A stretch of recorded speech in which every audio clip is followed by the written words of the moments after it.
Happy Friday, everybody. Welcome to the Sean O'Connell Show. Glad to have you with me one more time this week. James Peterson producing the show behind the glass. You can always catch us for the next 3 hours live or on the ESPN 700 Sports app at ESPN700sports.com. Wherever you get your podcasts. If you can't listen live, make sure you still listen. Bill Riley's going to join us in 30 minutes, the voice of the Utes, talking a little spring football. And we will preview the college basketball crown, Utah men's basketball in action against Butler on Monday. I will be calling that game. You can listen to it right here on ESPN 700 and 92.1 FM. Very much looking forward to that opportunity as Bill has some dad duties to take care of.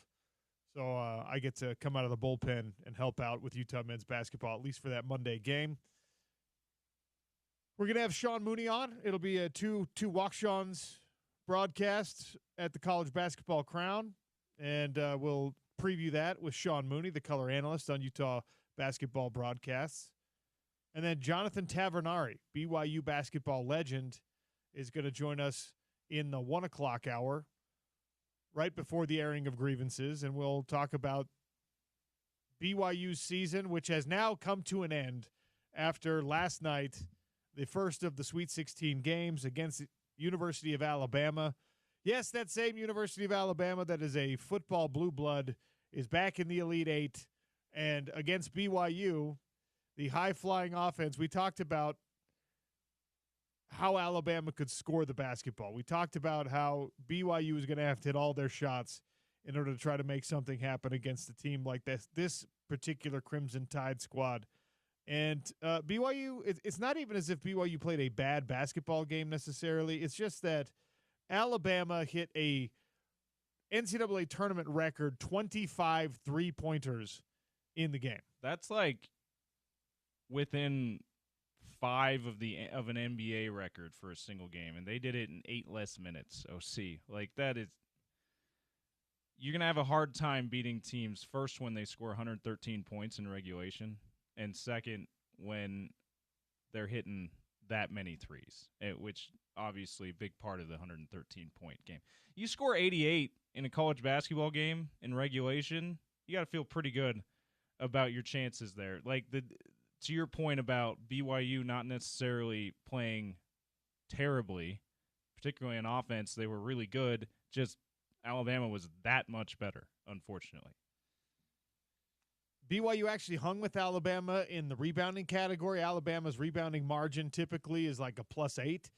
A lot of good bigs, a lot of good offensive rebounders. Yeah. The Crimson Tide did pull down one more rebound in this game than BYU did, but it seemed like Kevin Young and company there, it kind of came down to some of the stuff we talked about yesterday with Matt Muehlbach, right? You're going to try to outscore a team like Alabama. Your shots really need to fall.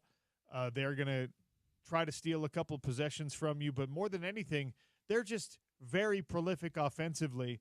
And we also we made a big deal out of this. The over-under on a lot of college games is in, like a lot of these tournament games, the point total is set in the 150s. This one was a 176, I think was the last number I saw before tip. And we got 201 points scored in this game. Yeah, everyone who picked the over feeling great about that. It's unreal.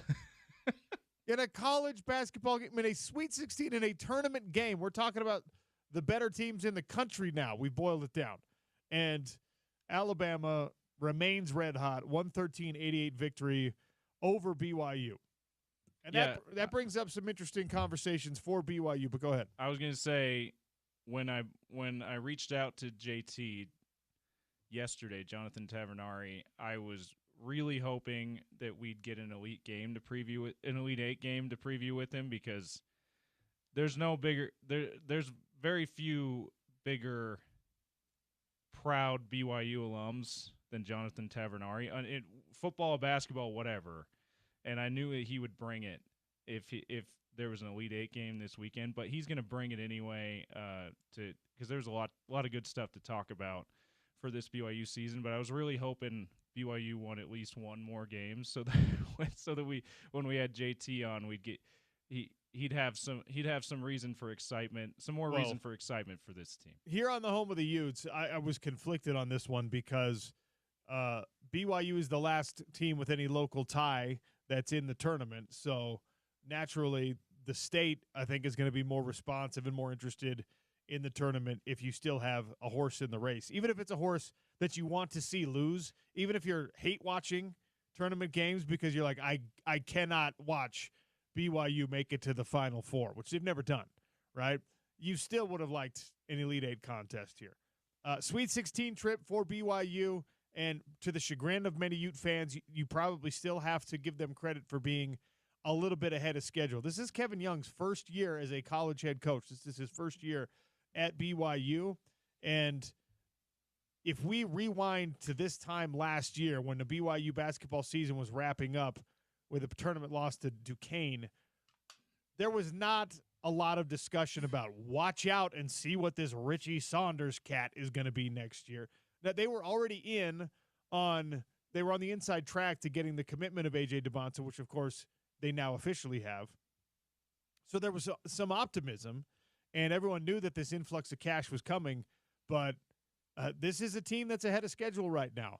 And the big decisions that will be made are going to determine. Sweet 16 is a nice little feather in the cap. It's a respectable run. I'm not going to take that away from BYU. Certainly none of us should. But now conversations are going to be had in Provo that could determine whether or not this team starts next year as like a preseason top 3 Big 12 team, as a preseason top 10 or top 15 nationally ranked team, as a team whose expectations, Sweet 16 or bust this year, is kind of where people got to with the excitement of the hot streak at the end of the season.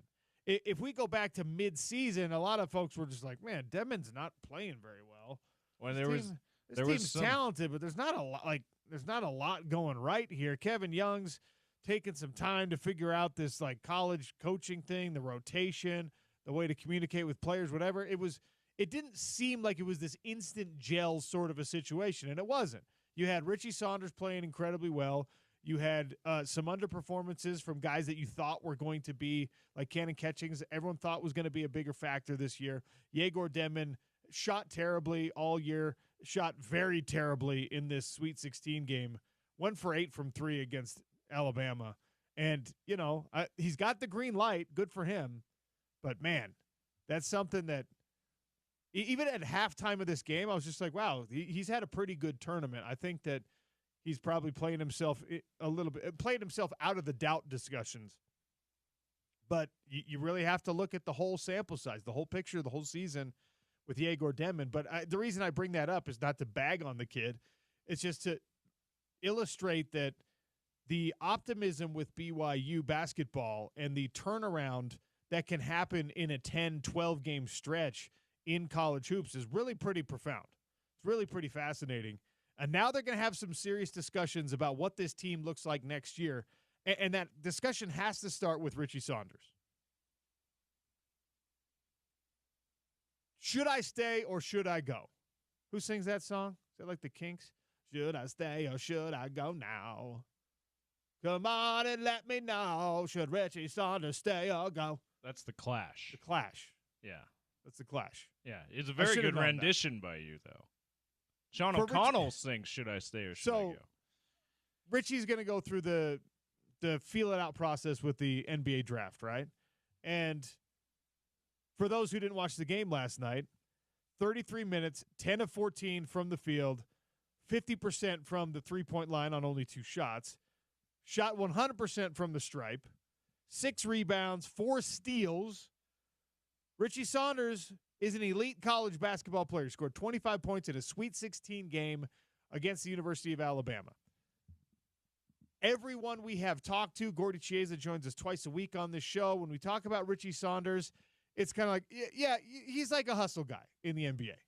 He's gonna probably find a spot on a roster, but he's like a backup's backup. Yeah, he's a role player in the NBA. I have not seen a single draft projection that even has his name near the first round. Okay? So what kind of a decision are you making?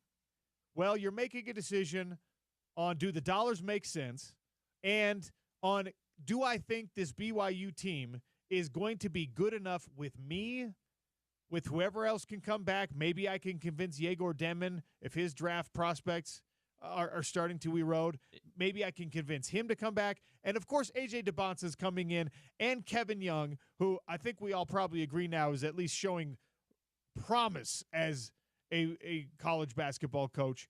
He's going to be back 1 year further into the tenure.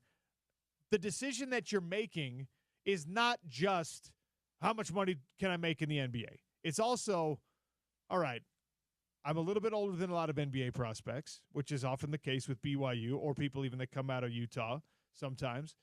And I want to know what this team is truly capable of, because Richie Saunders has to do a little bit of a math problem, but it's not all on a spreadsheet. There's a word problem here as well.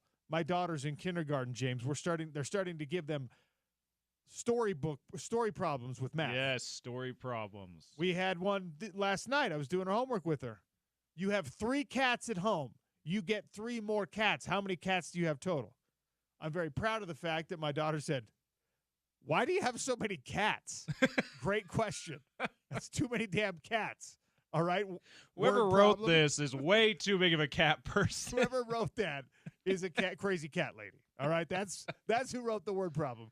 But for Richie Saunders. And then she also got that it was 6, right? She got that it was 6. That's yes. Perfect. Although I do need to have her stop doing math problems on her fingers, because eventually you run out of fingers. Yeah, it's true. But in any case, it's like, I get it. The spreadsheet stuff is important for everybody making these decisions. But I put a poll question out there last night as I was watching this game wrap up, because it matters to me, and I think it matters to college athletes still, and it should matter to college coaches and to collectives and everyone who's trying to figure out, how do you make it make sense for somebody like Richie Saunders to come back and play in Provo? Which, if you're BYU, like, yeah. Get AJ DeBonce here, and they're in on another top 10 kid potentially. Great. Convince Richie Saunders to stay. He was so massively important for your team this year. He can be massively important in helping everything that you're doing moving forward. So how much are you willing to sacrifice? The question, see if I worded this question right, James. Okay. If you didn't, it might be a teaser grievance for later. Okay. Just How much actual money would you be willing to give up as a pro prospect if the trade-off was a college championship? And I know you can't promise Richie Saunders a championship, but you can very realistically make a case for BYU to compete for a Big 12 championship and to compete for a better run than you had this year in the NCAA tournament. Another Sweet 16 at least Even is what your expectation should be with the number 1 recruit in the nation coming in and your best player coming back. Yeah, that the floor for BYU next year, if Richie comes back, would be Sweet 16. You'd so hope how much for are you more. willing to actually sacrifice money-wise?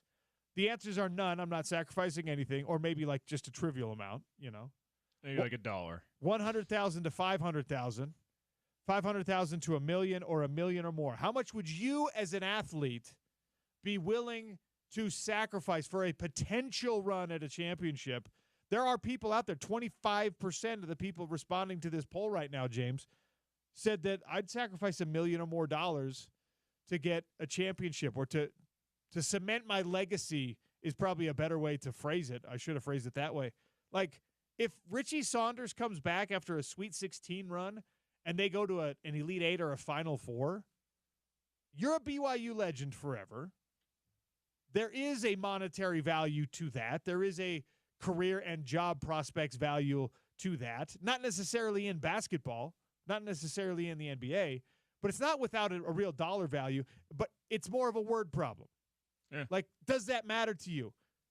Does that championship mean enough to you? Does that legend status for BYU basketball mean something to where you could take a flyer and you're going to also make money from the NIL situation, and your NBA salary, James, he's going to make like 1.25 is going to be the rookie minimum next year. I don't know why we would think he'd make much more than that if he did. And if he's more of a G League player that doesn't get drafted, it may even be less than that, which no disrespect to Richie Saunders, that's not out of the realm of possibility. When you talk about a guy who might make a roster, you're Sure. also considering that too, the lower end of things. Absolutely. So yeah, we'll say a little over $1 million is what he could make in the NBA if he decided to leave school now. Yeah. Versus at least a few $100,000 if he stayed, right? Here's the thing, though. If you're Richie Saunders, you could make this very easy, I think. As complicated a decision that this is, especially when he's a married guy, if I'm not mistaken, and especially when, you're a little older. You're not a 19-year-old anymore, and the NBA skews very young. I think you can make this very easy if you're Richie Saunders, and you could say he's got a good thing going in Provo right now. They have a good thing going in Provo right now. And according to all projections, that good thing is supposed to get better. I think you can make it really easy, and you could say my absolute earning ceiling in the short term in the NBA next year is probably $1.4 million. I call whoever's in charge of the Royal Blue Collective, and I say, that is not an unreasonable ask for a guy who's going to be a first-team All-Big 12 player, or borderline at least, first-team All-Big 12 player. Yeah. That's not an unreasonable ask for someone who's going to be expected to be the veteran leader of an Elite Eight at bare minimum team. You asked for that, and then you settle for $900,000. I don't think he'll have to. I don't know. I don't think he'll have to either, but that would be the move. And so I'm actually one of the 25% that said I would forego. Especially now, Richie Saunders is not necessarily a long-term NBA prospect right now. People don't see him that way. I don't see him that way. Look, if Naismith Player of the Year Jimmer Fredette didn't stick in the NBA, why do you think you're going to if you're Richie Saunders? But if you are a long-term NBA prospect, if you're even the highest one this year, Cooper Flagg, and you're like, I like college, and we fell short in the national championship game this year, maybe we'll just hypothetically say that happens. Next year, we will win the national championship if I stay. We don't want that to happen. But I'm saying if I'm in those shoes, it would be very tempting to be like, yeah, the NBA, I'll go in next year. I don't know. That's Cooper Flagg. The conversation about Cooper Flagg being like, hey, could he come back to Duke? It's so fake, it's but silly. I'm just saying, if it's in my shoes and I might be giving up at least $1 million in salary to come back, I would be tempted to run it back. In the case of Cooper Flagg, though, he'd be giving up like $25 million. Yeah, to not be the number 1 overall pick this year with the signing bonuses and all that. He's not a great example, but if someone else that it looks to be a long-term prospect in the NBA, better NBA prospect than Richie Saunders, and that's a situation where you're looking at least giving up $1 million or more. I might be like, yeah, I kind of want I kind of want to chase a national championship for one more year because I'm gonna be in the NBA. So you'd be more likely. Well, I mean, the injury risk thing, if for Cooper Flagg, NBA scouts have said he could blow up his knee and he'd still be the number 1 overall pick. Yeah. And like he is not in danger, especially after last night. Holy cow, Cooper Flagg. Awesome. Cooper Flagg could, unless he kills somebody, he's the number 1 overall pick. And that's why the injury risk in basketball is not the same as the injury risk in football, right? We talk about guys that could go out in their junior year, the redshirt sophomore year, and they look like they could be a top 5 pick or the number 1 overall pick. It's a no-brainer. You don't go back to college. But in college basketball, it's like, yeah, the worst case scenario, you tear your Achilles and you still only miss a year. And we've seen recently guys come back and return to the form they were pre-Achilles in a lot of ways. So that's why in college basketball, if I'm in those shoes, I might be a little. The temptation to return back if you really feel like we could win a national championship would be huge, especially because I'm going to be making a ton of money in NIL anyway. If I'm in the first round, I'm just like, you know what? I'm coming. I'm going to the NBA. Yeah, the guaranteed money is a big deal. If I'm Richie Saunders, and that's why it's so interesting to me, I really think BYU could make this simple for themselves. You're paying A.J. DeBonsa directly or indirectly because he has some deals that just belong to A.J. DeBonsa that have nothing to do with the Royal Blue multi-millionaire. But multi-millionaire. He's going to make $5+ million for 6 months in Provo next year. I would have a hard time. More than a lot of NBA rookies make. I'd have a really hard time if Richie Saunders came into the office and was just like, this complete unknown is going to make this completely unknown commodity, I should say, who we think is going to be great, but he's going to make 5 times what I'm asking for. Give me $1 million and I will come back. I don't know what he's making now. Richie Saunders has got to be making already a couple $100,000. We already know he's got the national NIL deal with Orida, so he's got at least a good chunk from that. He's got more than that, though, if you're probably. BYU, if you're Kevin Young, you can make this very, very easy on yourself. Like Duke doesn't have this option with Cooper Flagg. Right. Duke could back up a Brinks truck, and they're still not going to be able to come up with enough for Cooper Flagg to be like, dude, I'm ready to go to the NBA. I'm going to be the #1 overall pick. I was practicing with the Olympic team. Look what I did in a Sweet 16 game last night against Arizona. Looked like Caleb Love was awesome too. By the way, he was great. Matt Muehlbach looked great when he was talking about. Look, Duke's probably going to win, but Arizona and Caleb Love with a great game, they could make it really interesting. Honestly, and they did. They made it very interesting, and they battled the whole way. And Tommy Lloyd's an excellent coach and is an excellent recruiter and is a good player developer. And if you're looking at the way the tournament has worked out as of late, a lot of these experienced teams, a lot of these teams with like older players who've kind of been there and done what I'm asking for Richie Saunders to do, right? You make a run one year to the Sweet 16 and you learn a little bit and you come back with a couple more weapons. And then the next year, now it's really your year, right? A lot of teams have had success with that model in recent years, even in the one and done and the transfer portal era. Duke is going to, slap that whole kind of mentality because they are so talented and they play incredibly well. And Cooper Flagg, I don't get this way, and I know a lot of people don't. It's hard to get this way about college players, great college players. Be like, I know he's going to be great in the pros.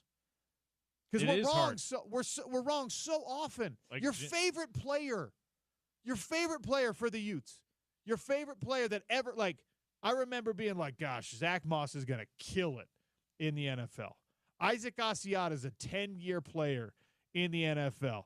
Nate Orchard, because I watched him demolish a first-round draft pick offensive tackle at Stanford University in Andres Pete. I watched him outplay that guy, run circles around him. That means in the NFL, he is going to be a staple high-level player. And I'm not saying any of this to, like, cast aspersions on the careers that these guys have had, are having, or did have, because all of them made money in the NFL, which is, like, unbelievable.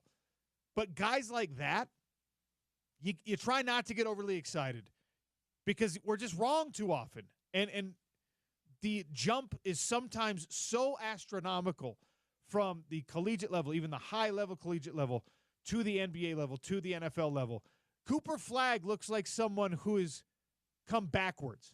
He looks like somebody who's a 3rd or 4th year NBA player who got extra eligibility and is playing in college basketball right now. His vision, the court, the way that the court bends for him, the fact that, like, magically the spacing of a defensive set that is designed to try and make his job a little bit tougher, He's just like, oh, well, you left a seam right there. Here I am at the basket.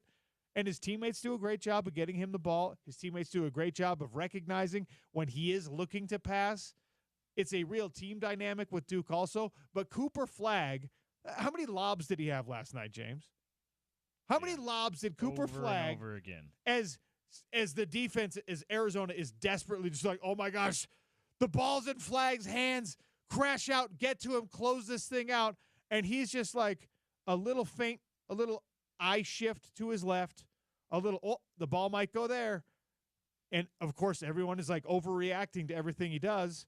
And instead, he just kind of like, whoop, throws it up high in the air, and Mawatch comes down, the Mawasquatch comes down and dunks it. Mawasquatch, I love it. It was, dude, yeah, it was unbelievable watching him sort of maestro conductor. It's that thing where the cliche and the adage is like the game is so slow for certain people, and they just process things so rapidly that we see it's the mutants in the X-Men movies, right? They're just watching the punch go past their face, or the bullet is whizzing past them and they just pluck it out of the air because time goes so slow for them. That's what it looks like when Cooper Flagg is playing, not some garbage team at the bottom of his conference, not some preseason tune-up matchup, playing against the University of Arizona in the Sweet 16. If the Utah Jazz have an opportunity to draft Cooper Flagg, I tweeted this out last night, the level of fanaticism, the frenzied worship of Cooper Flagg in Salt Lake City is going to get so uncomfortable so fast. It's true. He's going to become the favorite Jazz man in the history of the Utah Jazz. Well, Tony Jones, I told you he said on this station, I believe it was on The Drive when Scott Mitchell was filling in for Spence recently, said that people he's talked to says he's Andre Karolinko on steroids. And honestly, the way the fanaticism we had for Andre Karolinko when he was coming up and becoming what it looked like a future All-NBA player before injuries kind of derailed that and turned him into just a really good role player.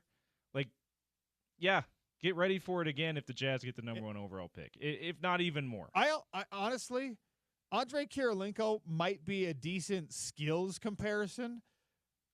The style points, the passionate display of excitement over the game of basketball, the engagement with the teammates, all of this stuff, it's like it's next level compared to AK. He's already one of the biggest stars in basketball. He already has the respect of the elite players in the NBA, and he's just finishing up his 1 season in college basketball.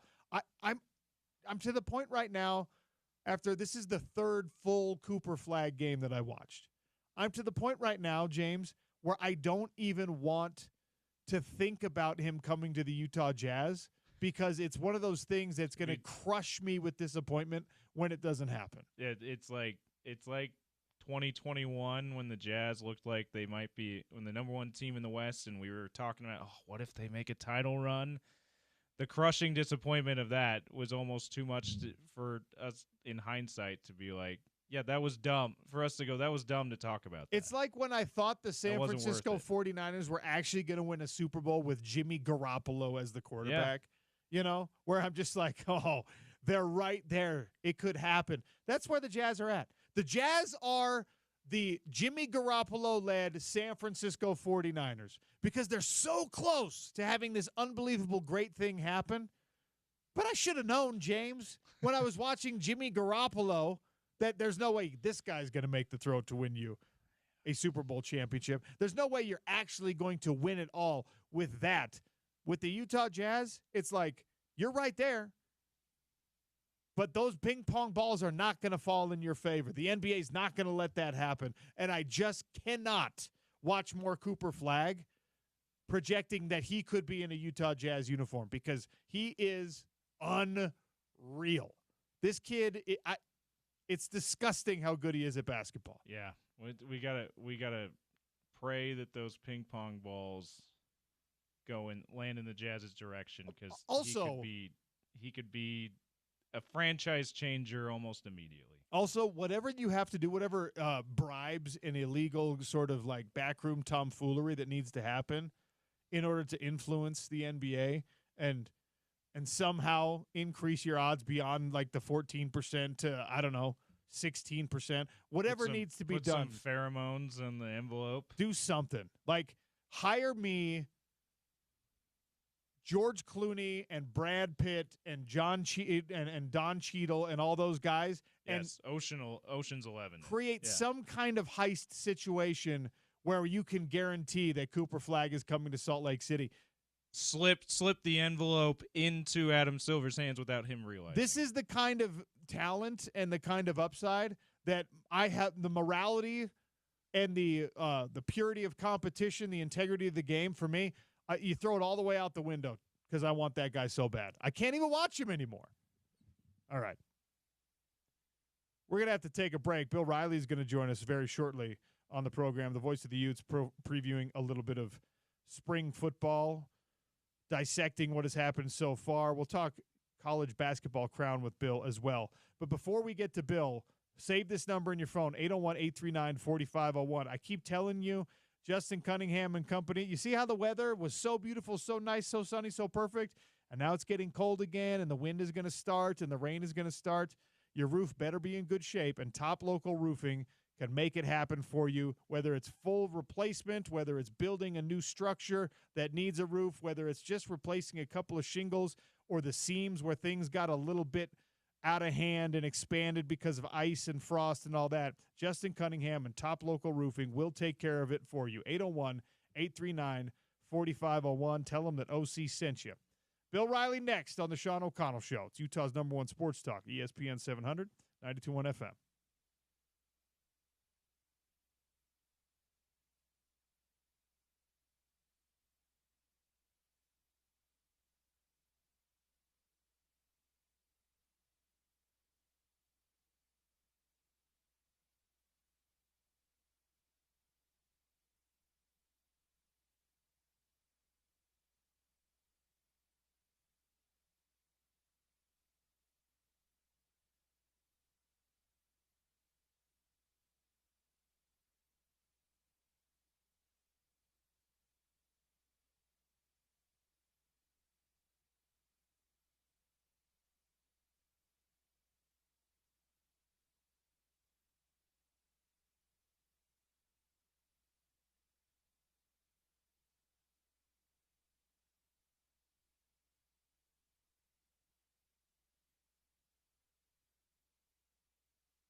Four seconds, 3 seconds, 2 seconds. Griffin at the buzzer, no good.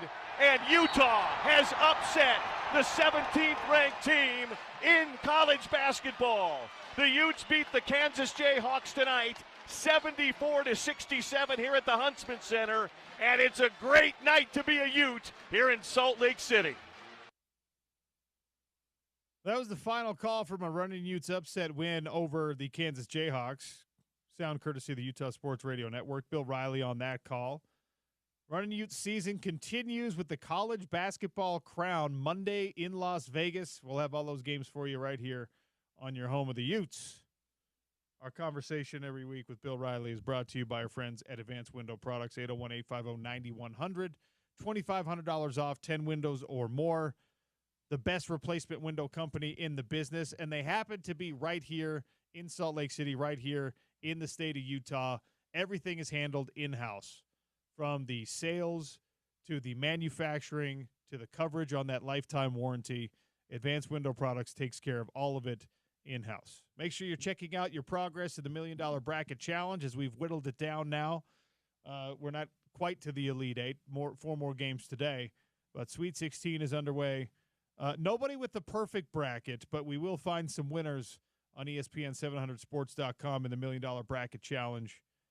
Motorsports Land, Jersey Mike's, Intermountain Sportsman's Expo, Intermountain Bobcat, Ken Garff Nissan, Salt Lake City, all big-time sponsors, and we're appreciative of their help on that. Spring practice yesterday. Got a chance to talk with some defensive players. It's something that's underrated and we haven't really discussed a ton on the show yet is the new look offense for Utah football, what that does for the defense, the long established, we know exactly what we've got, the backbone of the program defense for Utah football. They're used to practicing in spring against an offense that had kind of established itself and players running that offense that had been in the program a long time, right?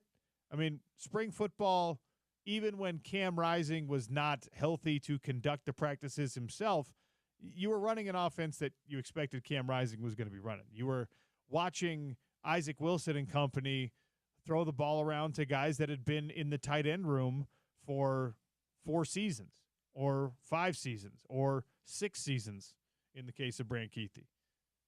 And not only was the personnel relatively familiar as it can be because it always turns over in college sports, but you knew the coaches, you knew the tendencies.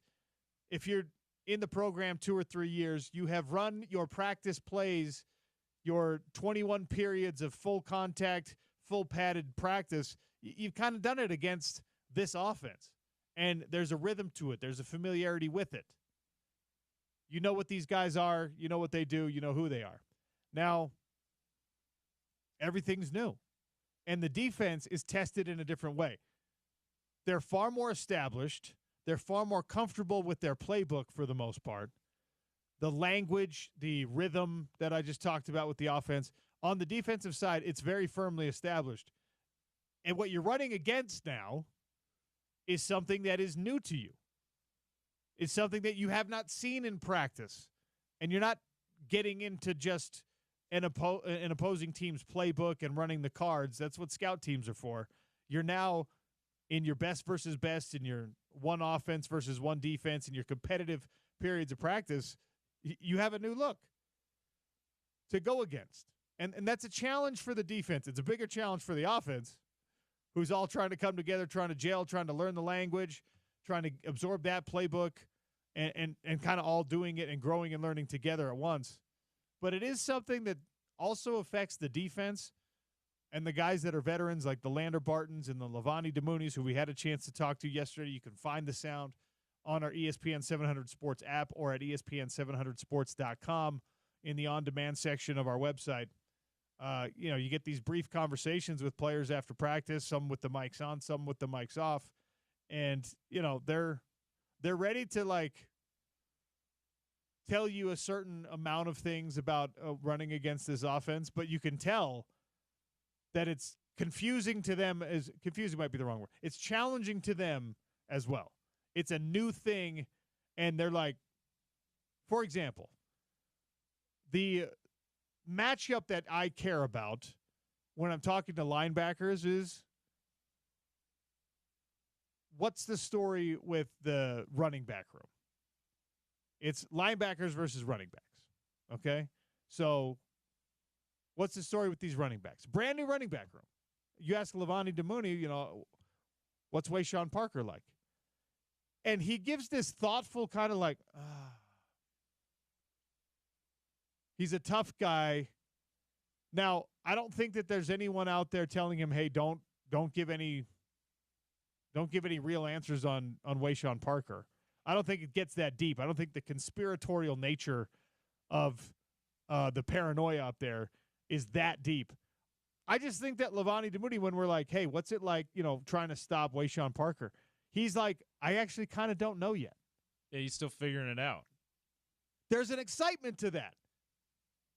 Not only does he not know how to figure it out just yet because it's Wayshawn Parker who's new to the program, but the angles and the offense, and it's different. So talking to these defensive guys about it, they're excited. There's a new kind of atmosphere and tone. You heard Mark Harlan talking about this with Spence Checketts on their interview yesterday. There's like a little injection of life in a different way into Utah football right now because of this new offense. But it was very interesting to see a veteran player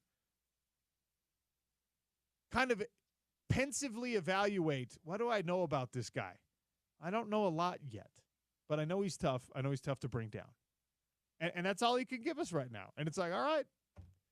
When talking with Wayshawn on Tuesday, I was up there, Tuesday's practice, charismatic guy. Like he talked about being only a sophomore, but also wanting to take on a leadership role. And he even admitted, like, I know I'm only a sophomore, but I feel like I'm capable of that, and I think that I'm slowly figuring it out, and I feel good about that. So there's a very charismatic guy who's still young, like just mentioned, sophomore. He's going to be with you another year probably. I don't know if he's got a red shirt or anything that would allow him to be eligible for the NFL, but after this season, if he has a really good year, but likely back at least one more year, that also brings some excitement with this new offense, that you don't just have new offense, you don't just have what looks to be a really good quarterback for you in your first system or in your first offense in this first year in this system. You also have looks to be a really good running back who you're going to have multiple years with. So a ton of excitement up on the hill. You can temper that as much as you want if you're one of the people that I want to see what they do on the field because I've been disappointed too much. That's fine, but you don't need to be doom and gloom about this team if you're cautious about it. If you want to be cautiously optimistic, great. The doom and gloom thing, don't do, because there's talent, there's size, there's big bodies. That was the case last year, but hopefully these guys all stay healthy. We're gonna talk more spring football here. Bill Riley is going to join us in about 3 minutes, and then the top of hour number 2, we're going to talk about many of the questions coming in right now about Utah football are about leadership, and we'll get into the leadership has to come from one place in particular. I'll tell you where that is in 15 minutes. But Bill Riley next on the Sean O'Connell Show, ESPN 700, 92.1 FM, proud part of Utah's ESPN radio network.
Welcome back to the Sean O'Connell Show here on ESPN 700. Welcome in the voice of the Utes, Bill Riley, who, a little inside baseball here. When we had our media availability, we got to go walk out to practice yesterday. The voice of the Utes, he has his special privileges, and he might have seen a little more practice during spring ball than we did. Maybe we could get some info out of Bill. Hey, Bill, how are you? Membership has its privileges. Spring football being back, always exciting. The access is what it is. And, this team has some questions to answer. We all have discussed it before. The new offense out on the field. We've gotten very brief looks at it so far. You probably less brief than other people. What are you seeing from the offense? What is it actually like watching it run differently, watching a new scheme being put in place? Here's what I'll say, Sean. First and foremost, there's a lot more energy out there this spring than maybe the last couple. I don't know if that's because there's a new offense being installed, new coaching staff, some key new players that are out there. But there's and you've probably seen this too when you've been out there too. There's a lot more vocalness. There's a lot more talking and yelling and screaming and getting after it, and it's a step up from what you generally think of spring practice. It has more of a kind of a fall camp vibe to it, if that makes sense. And I think there's some of that is installing the new offense and getting people used to it and communicating and getting after people. But there's a real sense of energy and enthusiasm about this spring camp so far. I was talking with a couple people about that up there at practice yesterday while we were waiting, and I'm trying to figure out if there's anything meaningful that we should glean from it, because I think there's a value in maybe the previous way that it had become so businesslike. Utah football, like a lot of programs, has had to lean into expectations and lean into championship pedigree, and there was this very businesslike approach. But maybe you forget when that's the way that this is still the game of football and the joy of it that got you into it in the first place and the competitiveness that comes from that juice that you're talking about. And I don't want to cast aspersions on the new way or the old way, but I'm wondering if it was it got a little bit too businesslike in previous seasons, and maybe that has been stripped away, at least for now with this spring, because of the excitement of new faces, new coaches, etc. Yeah, like I said, I can't put my finger on exactly why it is, but there is a definitive vibe and energy that wasn't there a year ago. And I do think it's probably having 3 new offensive coaches and a new offensive scheme coming in and a new quarterback running your offense. I just think there's a lot of new, and with new comes, hey, this is new and different. This is a little bit different vibe. And so I think it's not just on the offensive side. It's the defense has been alive and they've been getting after it. So it's been fun to watch. Like I said, it doesn't feel like spring football. It feels like, the last week or two of fall camp when you're getting ready for that opener. How do you decide, as someone who's been around this program long enough, when you see something, and maybe we'll see it in a spring game, maybe we'll see it in some media availability, when you see something and you're just like, oh, that play made by that guy, that's something that could happen on a fall Saturday. Because, look, we've all gotten overly excited about things we've seen in the spring game. We've all been like, oh, look how fast that guy is because he's running against someone at practice who's taking the rep 90% and he's going 100. And now that we're especially putting these new guys under a microscope and you see a cut from Wayshawn Parker and you're like, aha, that's exactly what I need. How do we project it out to the fall, Bill, when we know that this is just spring practice? As valuable as that is, it's just spring practice at this moment. How do you temper the expectations or not based on what you see? Well, I think when you've watched a lot of football, and you and I have watched a lot of football over time, you can get a feel for who guys are and, who the real guys are. That, guys will emerge through spring and through fall camp as well, but sometimes guys just pop. And that doesn't mean because they're going against the 2s or 3s, but there's some guys that just look different. It's funny you mentioned Wayshawn Parker. Wayshawn Parker, he looks like a big-time running back. The way he moves, the way he carries, the way the way he looks. What's great art? Well, I don't know how to describe it, but when I see it, I know it.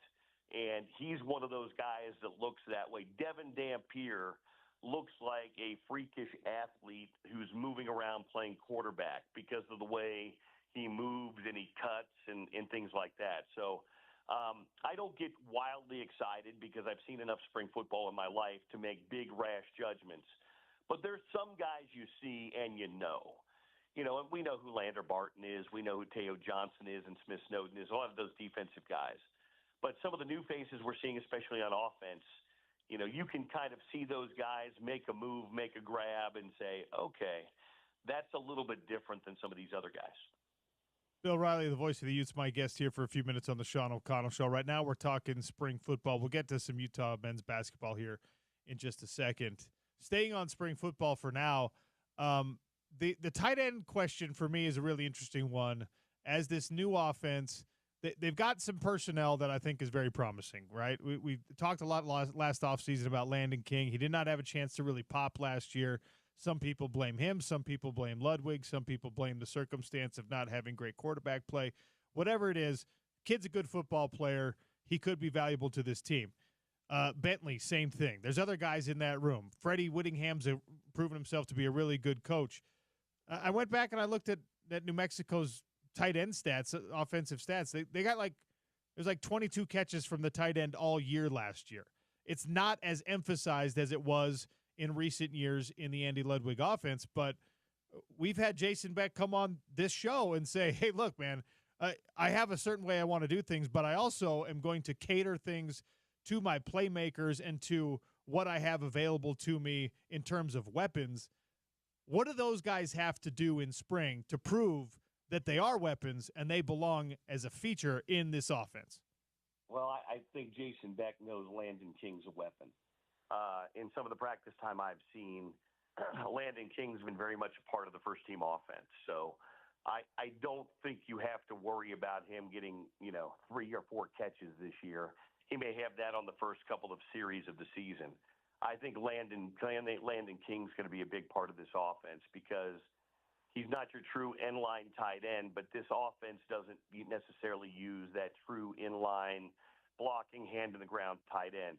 Landon, we know, is a flex. He's a guy that you can line up in the slot. You can line him up in some different places. So I just based on what I've seen this spring, I think Jason Beck knows what he has in Landon King, and I would be very surprised if he's not a big part of the offense this fall. Every year, whether it's a new offense or the old one, we go into spring football and then usually also into fall camp saying, I need to know who the playmakers on the edge are. I need to know who the guy that you can rely on for the first down on 3rd and long, the guy who can take the top off the defense. That question remains. That question maybe is even more profound this year because of new bodies and new faces in the offense. Have you started to formulate an answer? No, I think they've got a lot of options there. Some of the guys that we saw last year, like Zipperer and Zacharias Williams, they've looked good so far. A big body guy kind of in that Devon Vele mode is Otto Tia. He had some nice grabs in practice when I saw him the other day. So I think it's just about, again, we're only a week and a half, almost 2 weeks into this installment of the offense in the spring. I don't know that we're necessarily going to see, you're wide receiver 1, you're wide receiver. I think that's more fall camp stuff. But I do think there's a lot of options in this offense for Jason Beck to play with. Speaking of options in the offense, all signs pointing to Dorian Singer not getting extra eligibility, right? And I don't expect that we will see him in a Utah uniform again. Well, he hasn't been out there in the spring, so I don't know what his status is. I think I was told that he was at least on the list to take part in the Big 12 Pro Day down in Dallas. No, he worked out. He did that, and he actually performed terribly, which is really a bummer to see, but. Yeah, he was there. So I think that solidifies maybe his future plans, but I'm not sure. Yeah, again, I haven't heard anything by way of getting an extra year of eligibility for him. He'd be nice to have, man, not just because he's got the familial connection with Devin Dampier, but because I think he would immediately step on the field and he'd be your wide receiver 1. Yeah, we won't disagree on that. A couple of questions about Utah men's basketball. I'm stepping in out of the bullpen to fill your duties next to Sean Mooney, who's going to join us here in about half an hour on the show. But this Utah men's basketball team in a really interesting time, in a really interesting place as a program. Brand new postseason tournament, the College Basketball Crown, as they're going through this transition period. Interim head coach, guys kind of figuring out whether the transfer portal or Utah or a professional future or whatever their options are. And they got to go play basketball on Monday. How tough is this going to be for the whole group? It's going to be a challenge, obviously, with all the circumstances and things going on. But I think it's going to be an interesting challenge for everybody, Sean, because everybody's got guys that are looking to lead. You know, Utah's not going to be the only team at this tournament that has guys that will be looking or have put their names in the portal. It's just the timing of the tournament's so unique. It's, you know, the NCAA tournament will be in the Elite Eight weekend, and it's between the Elite Eight and the Final Four, and it's the timing of it's all very odd. I am myself very curious, though I won't be there to see it with my own eyes, curious to see what the level of basketball is like for this tournament and how engaged these teams are so far into the postseason. You know, the regular season will have ended almost 3.5 weeks, almost 4 weeks ago for some of these teams. So it's going to be very interesting to see how they approach it, Utah included in that. So I know the guys on the staff have worked hard. Guys like Josh Eilert, who you had on the show the other day. It's just going to be really interesting to see just how this whole tournament plays out, just because the timing is so unique, being so far removed from the end of the season and in the midst of portal season, which we know is in full swing. There's already over 1,000 guys in the transfer portal, and we're only a couple of days into this thing. What's the biggest advantage you think for Utah bringing in an NBA GM? We know about the NBA assistant coaching experience for Alex Jensen, and now a guy who's been an NBA GM, been an assistant GM in the NBA, is coming to help out. Although we haven't got the official press release that the deal is done with Wes Wilcox, some clarity, it seems, that he is headed to Salt Lake City. What's the biggest advantage that gives to Utah basketball in your mind? Well, I mean, there's multiple levels to this. One, we know that the college athletics and college basketball game has become much more professional. And you're now having to negotiate with agents and runners and family members for players. That's just where things are today. I know people don't like it, but that's where things are. You've got to have somebody in that chair that has experience doing that. You're every team, there's not a salary cap, but every team's dealing with a pot of money that they have to deal with to distribute to their players. And so you've got to have somebody that's used to working with a budget. And then the other advantage is this guy has been he's been scouting. He has personnel experience. He checks all the boxes. I think coaching is the one place he hasn't been, but they're not going to ask him to coach. He's everything that you can want, and he's got connections not just in the NBA but overseas as well. So I think there's just tons and tons of experience of upside to this, and we've seen other schools doing it. Other schools have gone this direction, and I think this is going to become more and more a trend in college athletics and college basketball. Bill, I thank you for taking a trip that involves your fatherly duties so that I can call a little Utah basketball. I'll do my best to fill in your shoes. Thanks for joining me on the show today. You and Sean have a blast, and I hope you guys get to call multiple games. That's the idea. Fingers crossed. That conversation with Bill Riley brought to you by our friends at Advanced Window Products, 801-850-9100, $2,500 off, 10 windows or more. They've helped me out. They've helped out Bill. They can help you out with windows, with window coverings, and, of course, they do it all here in Salt Lake City. The mayor of Sac Lake City, Nate Orchard, and company, they really do take care of their customers. That lifetime warranty is actually a lifetime warranty. All done here locally in Salt Lake City. Go support Advanced Window Products, advancedwindows.com. Big thanks to Bill Riley for joining us. Hour 2 ahead. We got a PGA Tour leaderboard update for you. We got lots to talk about. I want to stay with the spring football theme.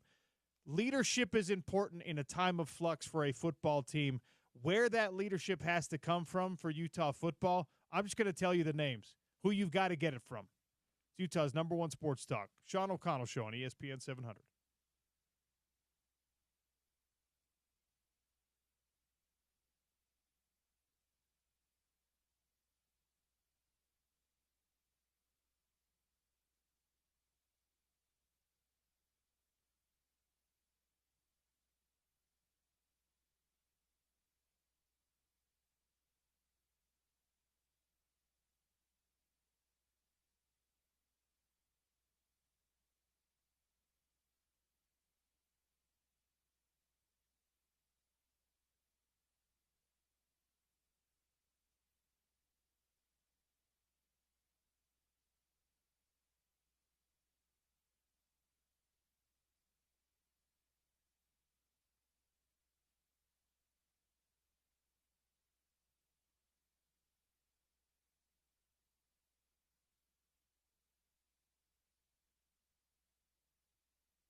.12 seconds left. Bulls have to hurry. Get it into Vucevic. Quick pass to Williams. Big shot for three. Good. 2-point game. 9.8 left. Oh, loose ball. Diddy. The steal. Right for the lead. Yeah! Big time players make big time plays. Here's Reeves. Reeves straight to the cup. Lays it in to take the lead. Bulls are on a timeout. for the win! Go! Oh, my God! I cannot believe this! Elizabeth, I'm coming, baby! Oh, Lord!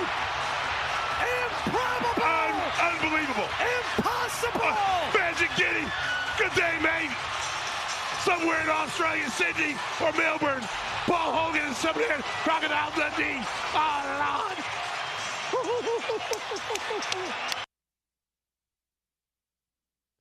If you have not watched the highlight, you need to go find it. Josh Giddey, half-court buzzer beater. Chicago Bulls knock off the Lakers. That sound courtesy of NBC Sports Chicago. Adam Amin, Stacey King on the call. Yeah, that was Stacey King, by the way. Losing his ever-loving mind. Stacey King, relax, man. That was incredible. The Bulls have won the champion. Oh, wait, they're still not going to make the playoffs. Oh, wait, they still stink. But quoted Sanford and Sons and shouted out Crocodile Dundee, Paul Hogan. All in the same highlight. This is while stomping all over his play-by-play man. Yeah. Just destroying him. This is the same Stacey King, by the way, worth mentioning. 3-time NBA champion, part of the first three-peat of the Michael Jordan Bulls. But also, if you read the Jordan rules, gets absolutely stepped all over in that book. Jordan did not like him as a teammate. He didn't like most of his teammates. Let's be fair. That's fair. But this is he sounds like he's thriving as an announcer. He got 3 rings out of it anyway, so I'm sure he doesn't have bad memories. But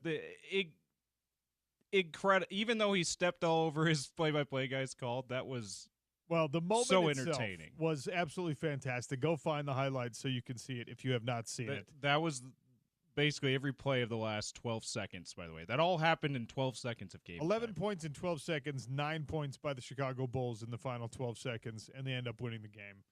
I want to talk spring football, and I was going to tell you about leadership and where that leadership has to come from on a team that's in a little bit of flux right now. But some breaking news happening. Do we have our sounder? Is this something that deserves a breaking news sounder? I think it does.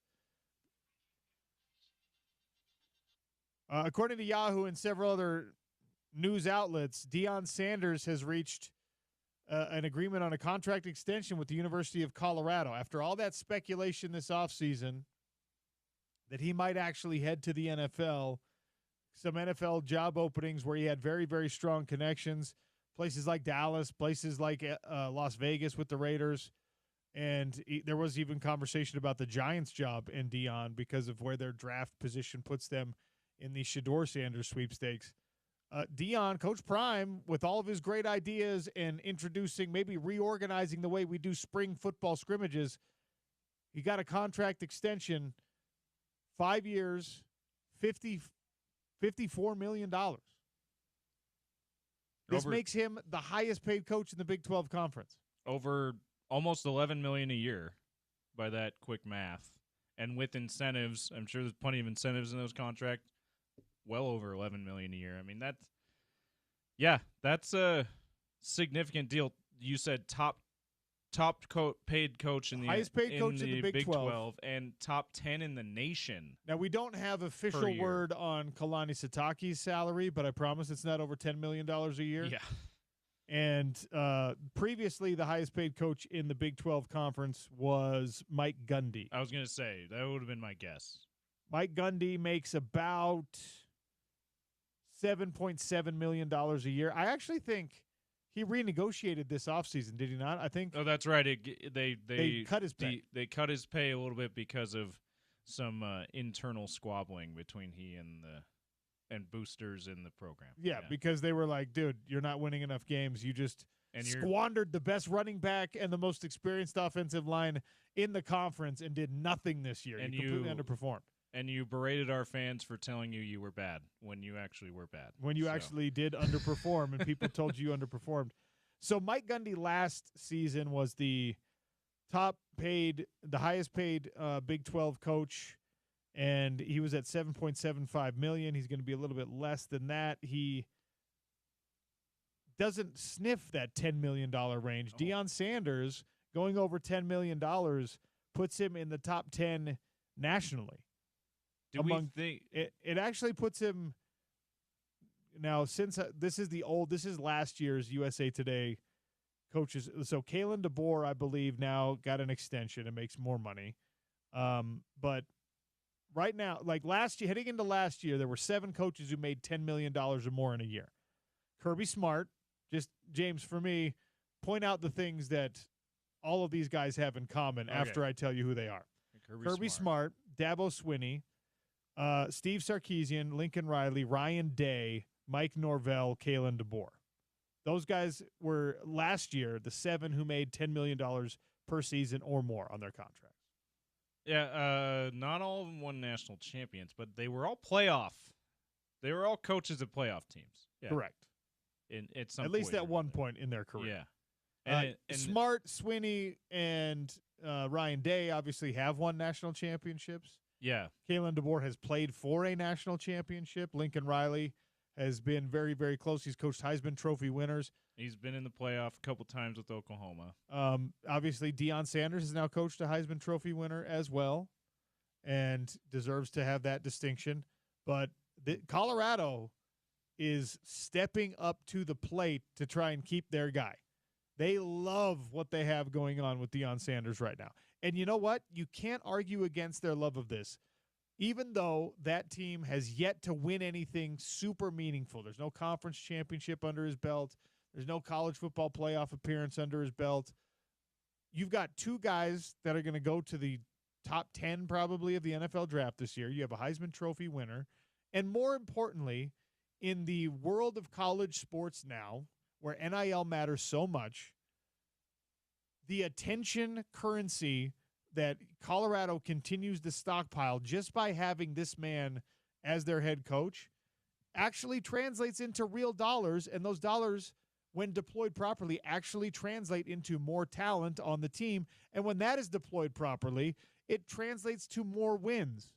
Now, Colorado didn't win the Big 12 championship this year, but in Deion's second year at the University of Colorado, 2 years removed from them being quite literally the biggest laughingstock and the worst roster potentially in all of Power 4, Power 5 football, they were a respectable team again. They doubled their win total from a season ago, which was quadrupling of the season that he replaced.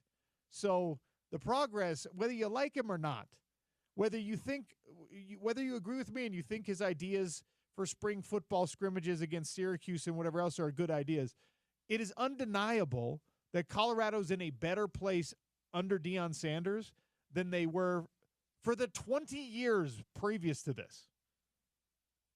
I mean, Colorado was kind of a factor with the one exception where they won the Pac-12 South in kind of a fluke year. They have been a complete afterthought. After dominance in the 90s, national championships in the early 90s, even into the early 2000s, they were a more than respectable. They were a top 25 football team, and then they disappeared. And every once in a while would have an upstart year that you would think was the sign of good things to come, and it wasn't. Not only was Colorado not winning, but guys who had a ton of success at previous stops would go and shrivel on the vine at Colorado. Dan Hawkins was unbelievable at Boise State. Goes to Colorado. Yeah, Dan Hawkins, the guy who set up Chris Peterson for all the success that he had. I mean, Rick Neuheisel's career at Colorado. Mel Tucker had a stint at Mel Colorado, Tucker. And then after that, for at least 1 year, made Michigan State nationally relevant. He just took the guys from Colorado that he liked. He was there at Colorado for a year. Yeah. So and they were, I think they were both team with him. They weren't anything special, but like not a guy who was great at the next place, and then for many reasons could not have longevity at Michigan State. He also wasn't that great at Colorado. I mean, Colorado was just a spot where, and now in the transfer portal, like Colorado still would get some guys out of Texas. They would get like one local dude out of Colorado, and then they would have, like this unbelievable year where, oh my gosh, look, they have 2 NFL corners. Where did that come from? Well, now in the transfer portal era, you don't get to build a fence around those guys. Colorado would be picked over a carcass, except Deion Sanders has flipped all that on its head. He is now the guy who, I don't agree with his recruiting philosophy of not going to do home visits and not going to recruit high school players. He doesn't leave. He doesn't show up at people's houses. He doesn't do things that way. But you know what he does? He creates this really unique environment where somehow people want to be there, even if it's temporary, and he capitalizes on the hype and brings in players that, have NFL futures. When is the last time Colorado produced like a big-time NFL player? They're going to have 2 guys in the top 10 this year. They probably will have 1 or 2 more of they had a really talented receiving core that might get drafted too, I would Absolutely. think. That maybe not first rounders, but they're going to have this year. You watch the draft in about a month, listen to it on ESPN 700 in about a month, you're going to hear and see a good number of Colorado draftees. And yeah, and by the way, that's barely happened in my lifetime, OC. By the way, the defensive side of the ball got way better this past year under his watch, right? Hired the right assistant coaches to make that happen. Since has given that defensive coordinator I think 2 or 3x raise, and to the Sutton kid, the offensive tackle that they recruited was the number 1 tackle in his class. And he went not to Alabama, not to Clemson, not to Ohio State, Boulder, not to USC. He went to the University of Colorado. And I was among the people that were just like, okay, great, but you have 1 offensive lineman now. You got 1. Well, you got to start with 1. Hopefully you end up getting more, but you got to start with 1. And they started with him, and he's happy there. He drives a Rolls Royce around campus, and he loves the fact that he's got 4 NFL coaches on his college staff, and he's going to be probably a first-round draft pick himself. So Deion gets this extension, and there's an easy way to look at it and go, oh my gosh, dude, you're overpaying so drastically for what is relative to the salary a lack of results right now in the win-loss column. Okay, fine. But it is undeniable at this moment that the progress of Colorado football is headed in the right direction. Do I have the same questions everyone else does, whether or not you can sustain this when you don't have your own son playing quarterback, when you don't have a generational, once-in-a-lifetime athlete like Travis Hunter playing both sides of the ball for you? Yeah, I've got those questions. But I look at Colorado and I say, what would happen if you took Deion out of there? It would be disgusting like it was for the 20 years previous. So, hard to argue with the extension. Does anyone, is he overpaid? Sure, okay. Make the argument for me. Maybe he's overpaid. But if you gave him $5 million a year, he's underpaid. So, good luck to Colorado. And thank you for giving us either 5 more years of Deion or conversation about what a ridiculous buyout somebody's paying to get Deion to leave Boulder. Yeah, I'm with you.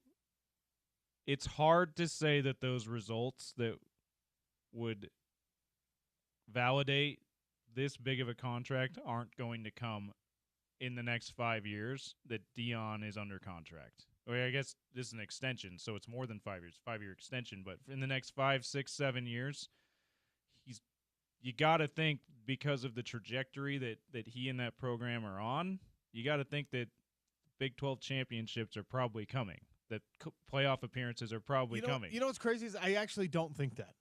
I don't think that Deion is actually going to win Big 12 championships because I think that Kyle Whittingham is still a better coach. I think that Kalani Sitake is still a better coach. I think that Lance Leipold at Kansas is actually a better overall coach.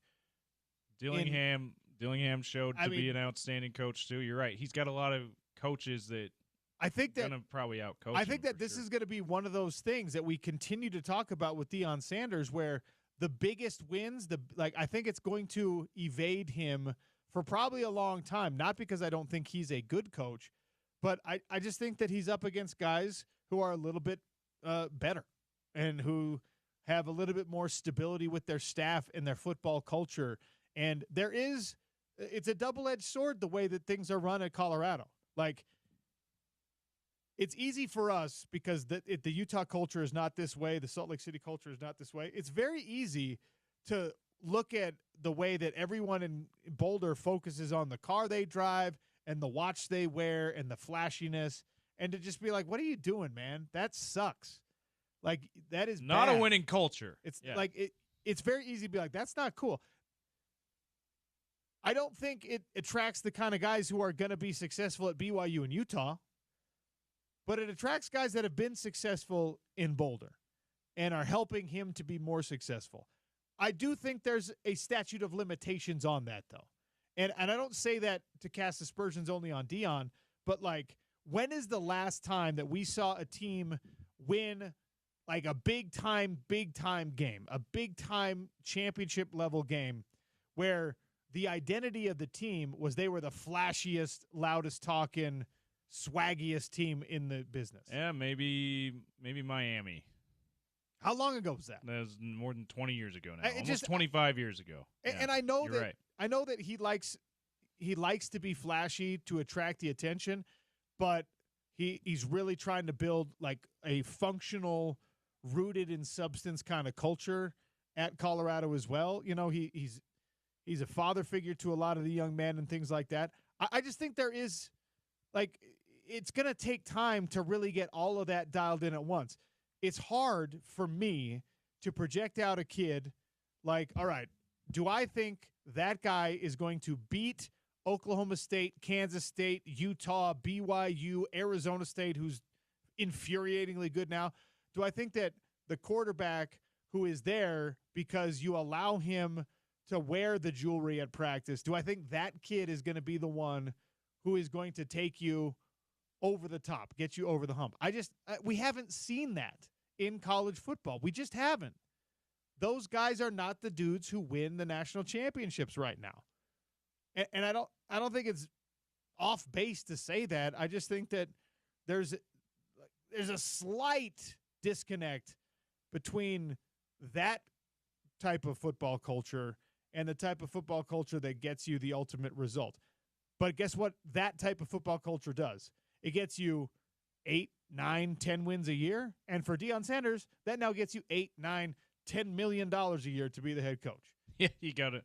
Yeah, you got $1 million a win this year, basically. Good for you, Deion. Yeah. Well done. All right. Let's do a quick PGA Tour leaderboard update. These are brought to you by Uinta Golf. They've got the new Ping G440 driver delivering faster ball speeds along with Ping's game-changing forgiveness. The G440 irons are also designed for more distance and control. They're available now at Uinta Golf. What's going on at the Houston Open, James? Scotty Scheffler is your leader at 11 under. He's 2 shots up on a couple guys tied for second. Taylor Pendrith, the Canadian, being one of them. At 7 under, tied for fourth, are guys like Rasmus Højgaard, Gary Woodland as well. Tied for 8th at 6 under, 5 shots back, is the Aussie Kevin Yu. And our guy Tony Finau having a great start to the tournament, 5 under, just outside the top 10 OC. He's tied for 11th at 5 under, 6 shots back. That's a great position to be in on day 2 of a tournament. So that's your PGA Tour leaderboard update brought to you by Uinta Golf. All right. I promise you I'm going to get to the leadership discussion I wanted to have about Utah spring football at some point on the show today. I don't know exactly where we're going to fit it in because we got Sean Mooney next. We do want to fit in a tank race update. Maybe I could put it there, and then we'll do a brief tank race update. We've got Jonathan Tavernari, the BYU basketball legend, joining us in the 1 o'clock hour to talk about the end of BYU's season, falling in the Sweet 16 to Alabama last night. I also have an airing of grievances coming at 1:30. We've got some serious grievances to put out there this week. And, of course, we'll open up the text line and the phone lines for you to do so as well. You can also tweet your grievances at me at Real OC Sports. So we've got about 90 minutes of show left, and we've got about 99 minutes of stuff that we need to talk about. We're going to have to be organized here. The Sean O'Connell Show, and Sean Mooney joins us next on ESPN 700 and 92.1 FM.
Sweet 16 action continues today.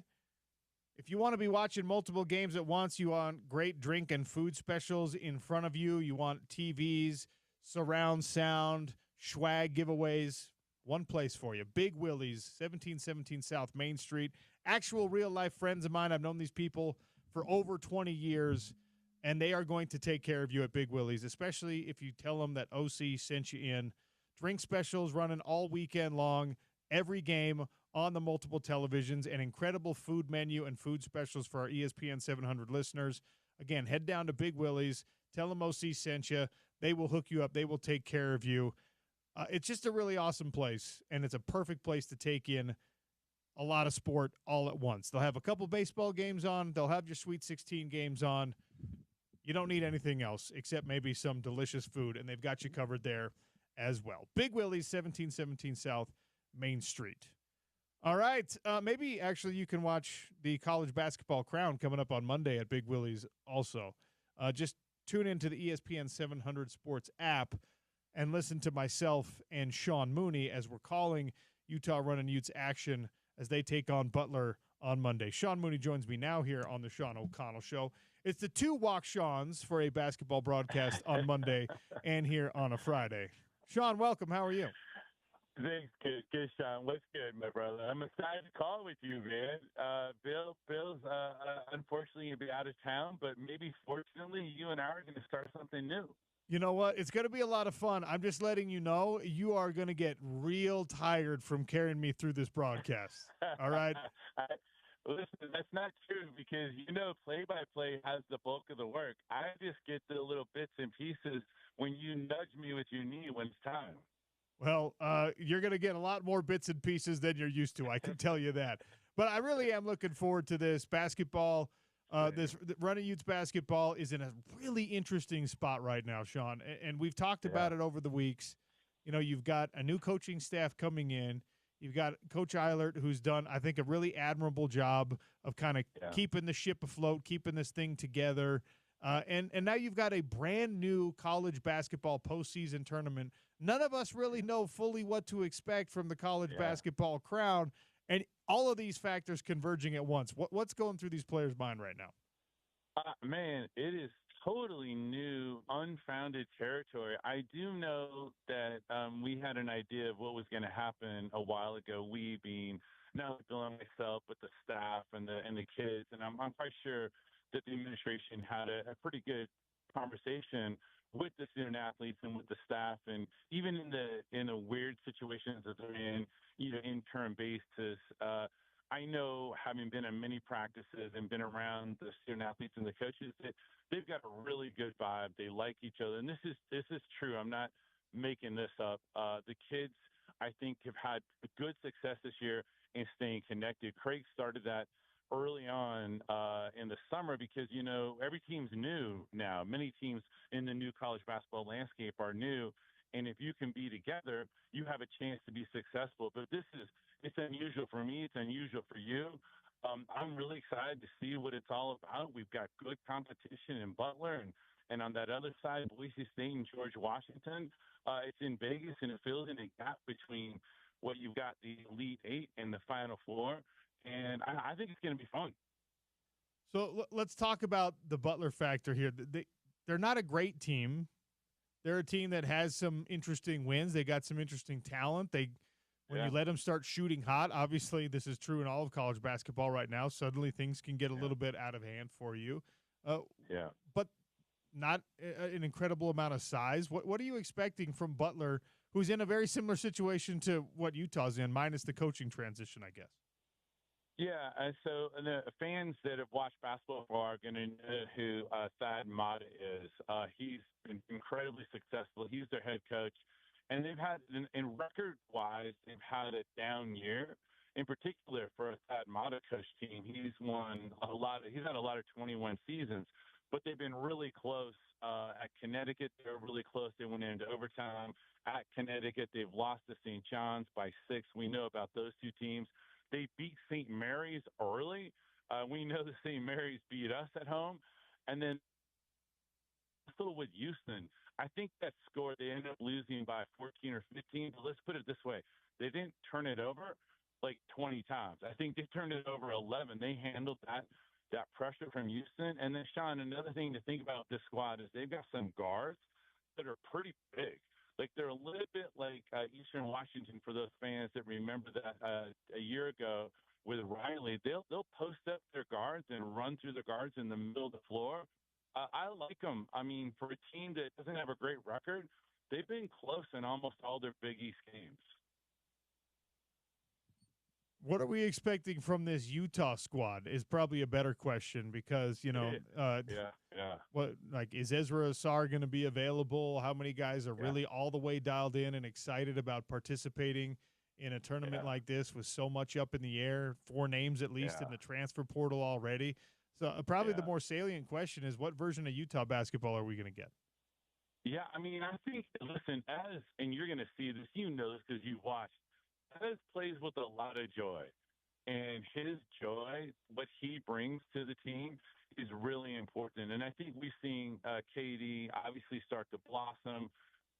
It is going to be interesting to see how what kind of impression this has on them. I mean, as a competitor, you understand this.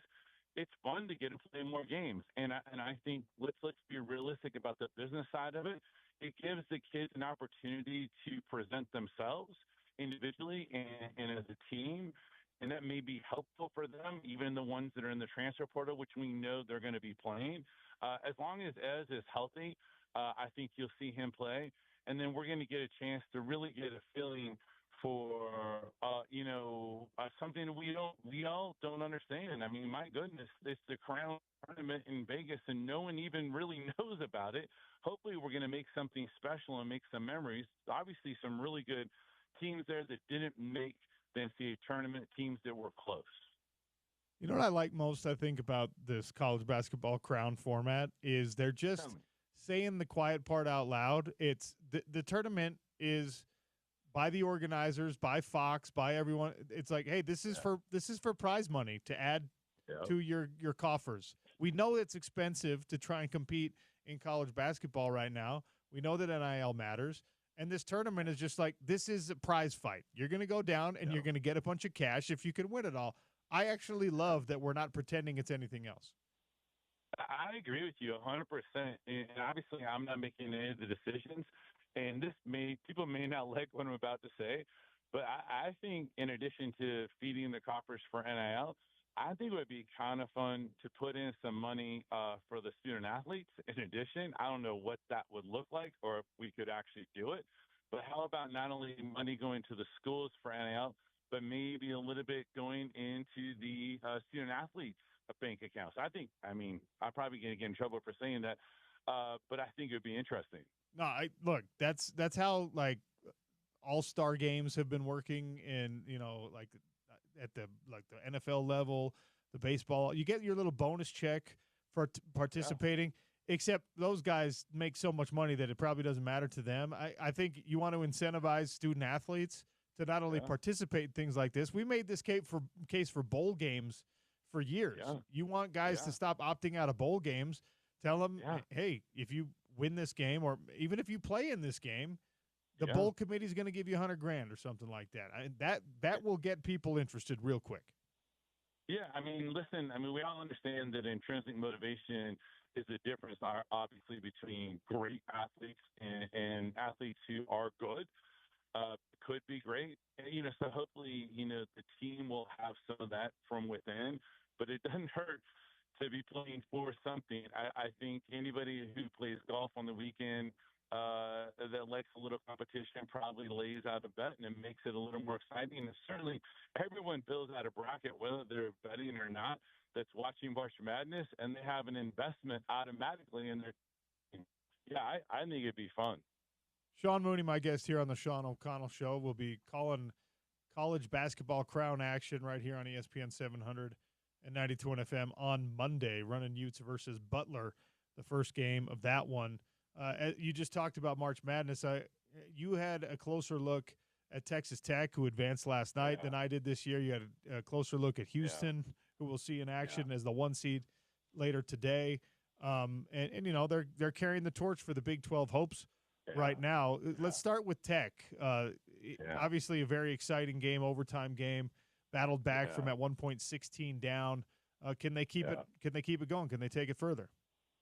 Yeah, obviously they've got something that is going right, and one of their most important players, Chance McMillian is not playing. He's the shooter that really evens out their floor. But how about D5? How about Darian Williams? I mean, the big three he hits, and then JT Toppin is the Big 12 Player of the Year, and they go to him at that top of the key screen, and he makes a couple of nice moves. I mean, yeah. And listen, Arkansas is loaded. Holy cow, that team is talented. Yeah, Tech's going to run into a much different opponent, but they can score at different levels without chance. They're not as good. And then Houston is just flat out suffocating. I mean, it's ridiculous. The Tao of Tugler, if you look at what happens when he's on the floor, this is their center. He's 6'7" with like a 9.5-foot wingspan. I'm joking about that. Wingspan is close. They're really good defensively. And then they have Emmanuel Sharp and LJ Cryer. LJ Cryer, I believe, has taken it this deep with two different teams, Baylor and Houston. I mean, I'm all in because I've been watching them all year. I know Duke's really good. I know Florida's really good. And it's going to be fun to see what happens with our Big 12 squads, Sean. Well, I'll tell you what, after watching Alabama make 25 three-pointers and watching what Duke was capable of yesterday, I'm like, you know what? Houston might be the only team in the country that can slow any of these teams down. Yeah, the ability to score the basketball from everywhere with everyone that some of these teams have is terrifying. Yeah.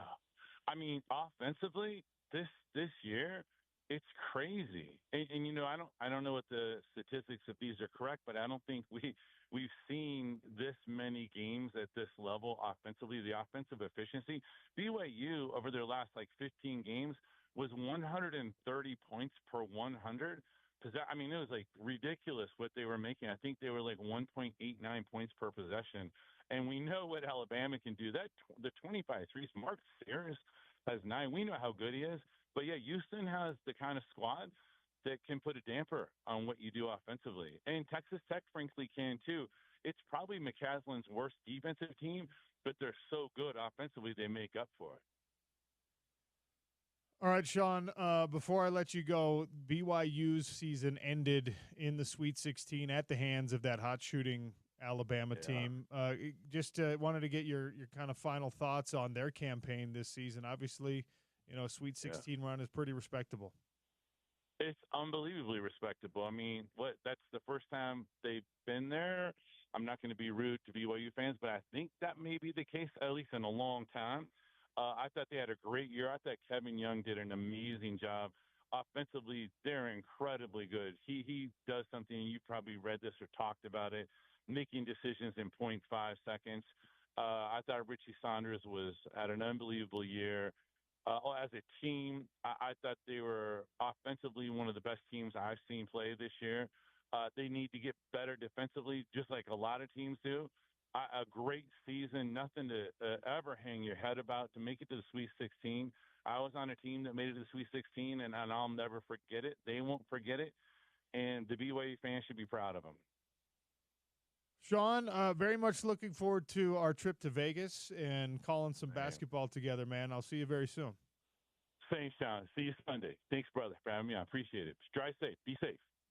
Sean Mooney, color analyst for all of your Utah radio basketball broadcasts, and that will be the case on Monday when Utah takes on Butler in the college basketball crown. Brand new tournament. I will be on the play-by-play alongside Sean Mooney. He will be filling in his normal duties, just having to do a much better job than normal because he's got to carry me. I really am so excited about it. It's going to be an absolute blast, and you can hear the game on ESPN 700. And listen, anyone who's listening to this that's going, oh man, really? They're having OC do it. He's doing his homework here. He's being self-deprecating, but you're going to do a great job. You know what? Shout out to Bill, by the way, who sent me like the format that he uses for his game notes and all that kind of stuff. Because here's a little inside baseball. It's something that every play-by-play individual has their own little quirky things about their spotting boards, about the way they like stats to be presented, the way that they like the information to be put in front of them. Thankfully, Bill has his format that it kind of makes sense for my mind as well. And so he's like, here, if you want to use that, use that. That's how I use it. And I'm not going to have to change it a ton. I've seen some guys been in a more football broadcast booth than anything. And there's some guys who have, James, you've seen this, I'm sure, who have like 2 poster boards full of information sitting out in front of them. And it's all color coded and it's very, very meticulously detailed. And if you spill a drink on it, their entire broadcast is screwed. You know what I mean? And then there's other guys who come in with a hand scribbled half sheet of paper, some chicken scratch. That there's no way they can even read their own handwriting. It's just the process of preparing the notes is what allows guys to get in the right headspace. And so it's really fascinating to see all of it. And I'm still, I know what I do for fights. I've got that system down pretty well. I've done a bunch of high school basketball, nothing much on the college level, so I'm learning. I'm going to have to learn what works for me and what doesn't. You can do a great job. You prepare really well, and like you said, you've got Bill. You got Bill that's been willing to be a resource for you to help you out too. And you're going to be producing the game. I will be. So if anything goes wrong, I'll just be like, James. That's James back in the Broadway studio. He's the one. He's call it off the TV the rest of the game. James did it wrong, and so that's why I said the wrong name on that 3-pointer. Fair enough. That's the cross we bear as producers. It's who's it? Chris Carter, the former Vikings receiver. Always have a scapegoat. Always have someone you can blame. Yeah. Great advice, James. All right. We'll take a quick one here. We will give you a tank race update. I also do want to talk about there are leaders that have to emerge during Utah's spring football camp and obviously through the summer and into the fall as well. There are certain people who do not have a choice on this roster. They have to be leaders this year, vocal leaders, obvious leaders, visible leaders on this squad if they're expecting to win football games. I'll tell you who those players are next on the Sean O'Connell Show. ESPN 700, 92.1 FM, and streaming on the ESPN 700 Sports app.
Love Volleyball is back with games April 4th and 5th at the Bruins Arena at Salt Lake Community College. We have a pair of tickets to give away in about an hour here on the Sean O'Connell Show. We'll get to all that. You heard the tank race sounder. We'll be quick with this one, and I will give you the names of Utah football players who must emerge as the leaders on this roster as everything else is in flux. We'll tell you who's got to be on that leadership council or captains by the end of the picture. James, give me the tank race update, please. All right. Last night, we got the Jazz, of course, losing to the Raptors. Talked about that a little bit already. Wizards, though, lost to the Pacers. This was a 53-point margin of victory for the Pacers. I'm sorry? 53-point margin of victory for the Pacers. The Wizards scored 109. I'm sorry. And lost by 53 points, OC. If you score 109 points and you still lose by 53? That's an all-star game score. It is. 162 to 109 Pacers win. That's a franchise record for points in a single game for the Pacers.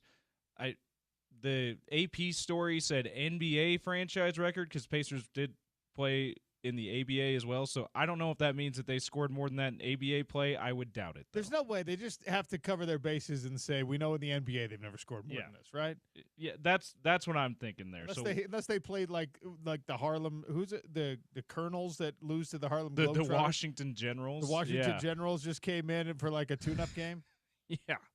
I mean, they were good in ABA play anyway, now OC, but not, I don't know, 162 points good. Tonight, Jazz at Nuggets. You've heard it in my updates, 7 o'clock on KJazz. Hornets at Raptors. Pelicans hosting the Warriors. T-Wolves hosting the Suns.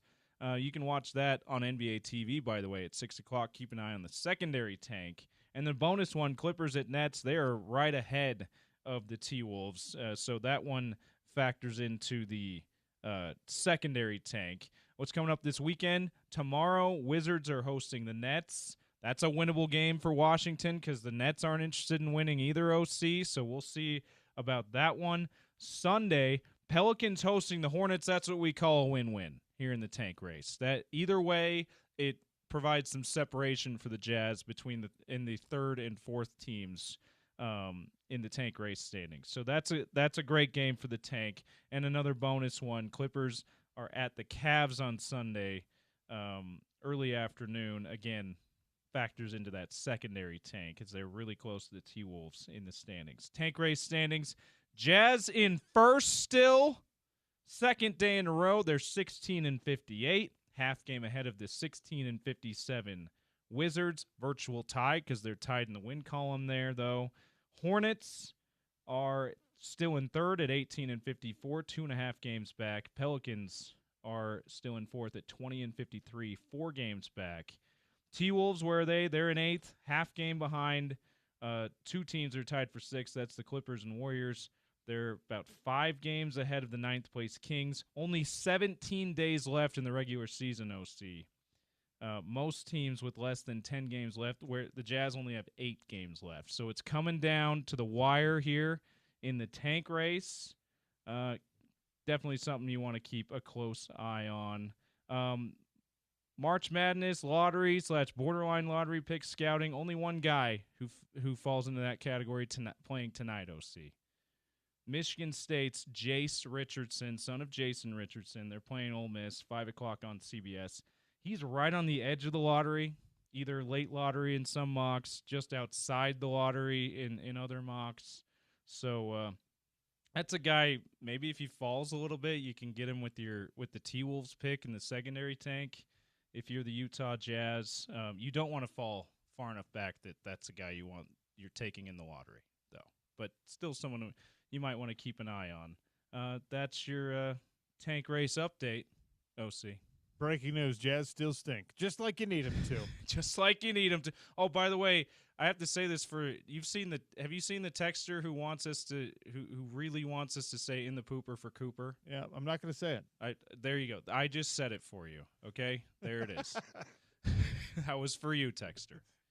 Well done, James. Meeting the needs of our people. All right. So up at spring practice yesterday, there were a lot of people talking about leadership. Like we asked Levani Demouni about his leadership role. We asked Teo Johnson about his leadership role. You can find that sound on ESPN700sports.com in the on-demand section. Also available on the app at ESPN 700 Sports. leadership is a really interesting thing on every every college football team, and certainly even more so on a team that's in flux, on a team that's having leadership changes on the offense and of course, in the coaching rooms. The running back room has nobody from last year. Running back is a tough position to find like your vocal leader in some cases. Wide receiver, a lot of flux as well. Same thing. Wide receivers as charismatic leaders on a team gets a little bit complicated sometimes because what if the guy doesn't get enough catches? What if he doesn't get enough touches? How does he maintain the right attitude? Yes, you know who's really excellent at this? Vocal receivers are usually vocal about not getting the ball when they don't get the ball too, which can be a little problematic. Utah has guys in the past that were excellent in this role. Kenneth Scott was a big-time leader, one of the great leaders on his Utah teams. Obviously, Britton Covey was a great leader on Utah teams and was featured in, like, even if he didn't get a bunch of touches as a wide receiver, he was going to be your return man and whatever else. But your quarterback goes without saying. Coach Witt and multiple other players have said Devin Dampier is already filling that role very, very nicely. A guy that, to be determined how much he loves being a vocal leader, that absolutely has to be one, is Spencer Fano. For a couple of reasons, and this might be stating the obvious for some, but he is not the elder statesman on that offensive line. You got Kump and Mokafisi and guys that are more experienced, older, maybe even more natural talkers in the interior of that offensive line. But when that is going to be the strength of the team, and Spencer Fano is the guy. He is the best athlete on that offensive line. He is the best football player on that offensive line. He is going to be a first-round NFL draft pick if he stays healthy. That's the guy who has to emerge as an offensive leader. Whether he loves that role or not, I know he's got a lot of charisma. I know he's a comfortable speaker. Him and his brother have done like some podcast type stuff. But that's different than being like, hey, I need accountability from you. Hey, you're going to have to do this the right way. Now, I'm really super encouraged that Fano is already on that track, despite the fact that there are older guys, more experienced guys right next to him. He's better than them, and the natural thing that you do is you lean towards the best players on your team when you're a player. One place that emerges that we actually do get to watch, after practice every once in a while, you'll see guys, whether they're running conditioning or they're running punishment or whatever, it doesn't matter. But you'll see them take the pads off and everyone's got to run, okay? And they usually do it by position group. Spencer Fano is proportionally a great athlete as an offensive lineman. He's just a great athlete, period. Those types of scenarios, you want to see a guy emerging as a leader. You want to see him showing that he is a leader on the team. And the unfortunate, gross part of it is that means you better be finishing in the top 2 or 3 in those win sprints. When you're running your gassers, if you're a leader on the team, you gotta win the rep. You got to show and set an example there. We've seen that from Spencer Fano. So he absolutely has to emerge in an offense that is going to need leadership and is going to need stability. He is the best player, overall football player probably on that offense, has to fill that role, and I think that he's well on his way to doing so. That's incredibly encouraging to me. Dampier, check the box. He's a natural leader. He's a great athlete. He plays the quarterback position. Obviously, in that role, you have to be someone that your teammates can look to, which was one of the problems that people had last year with Utah football. There was some disagreement among the team, among players, as to like who should really be kind of the voice of that offense and the voice in that locker room, because it was like, well, Isaac Wilson is your starting quarterback, but Isaac Wilson is having some struggles right now. And then it was Brandon Rose, and it was like people liked him on the team, but how much can you be a leader when you're not the guy who's starting, right? And then there was like late in the season, it's like, well, we want Batari. And it's just like, if you don't have a united group behind that leader's job is nearly impossible. And a freshman quarterback, goodness gracious, no thanks. You don't want to have to be like yelling at dudes if you yourself are not performing all that well. So Spencer Fano's the guy that he can yell at anyone on that team if he wants to.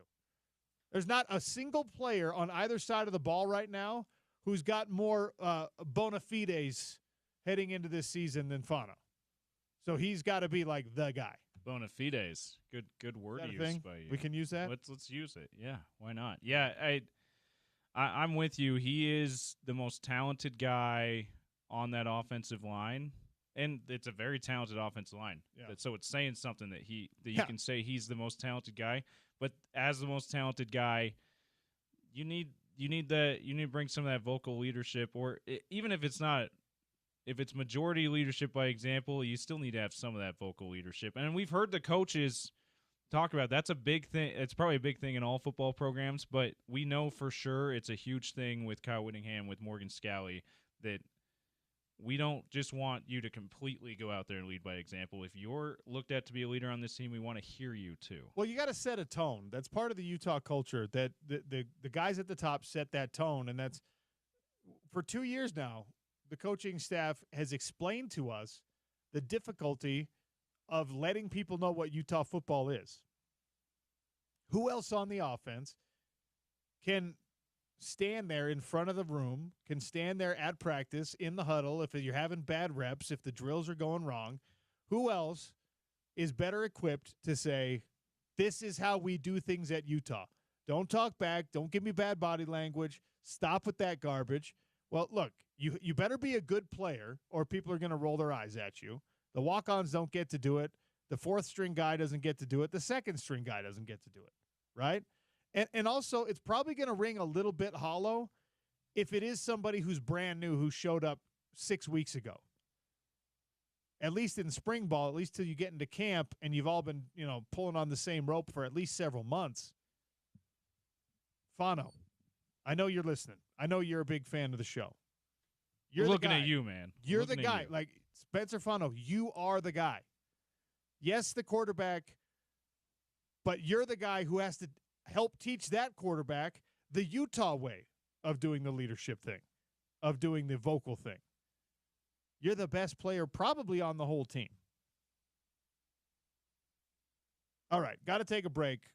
BYU's basketball season ended last night at the hands of the University of Alabama, a record-setting three-point shooting performance for the Crimson Tide.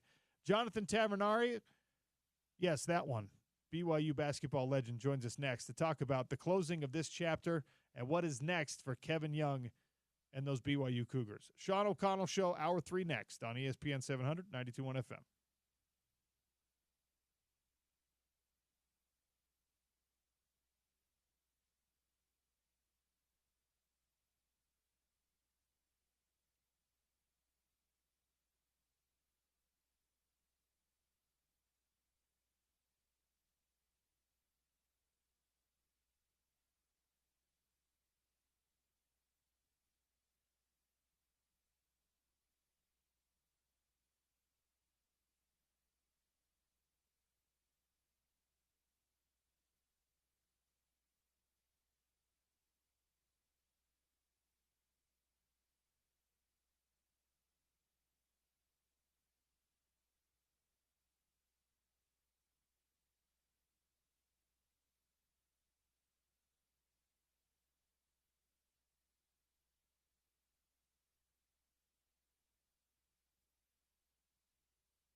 A little red and blue checking in on the end of the BYU Cougars basketball season.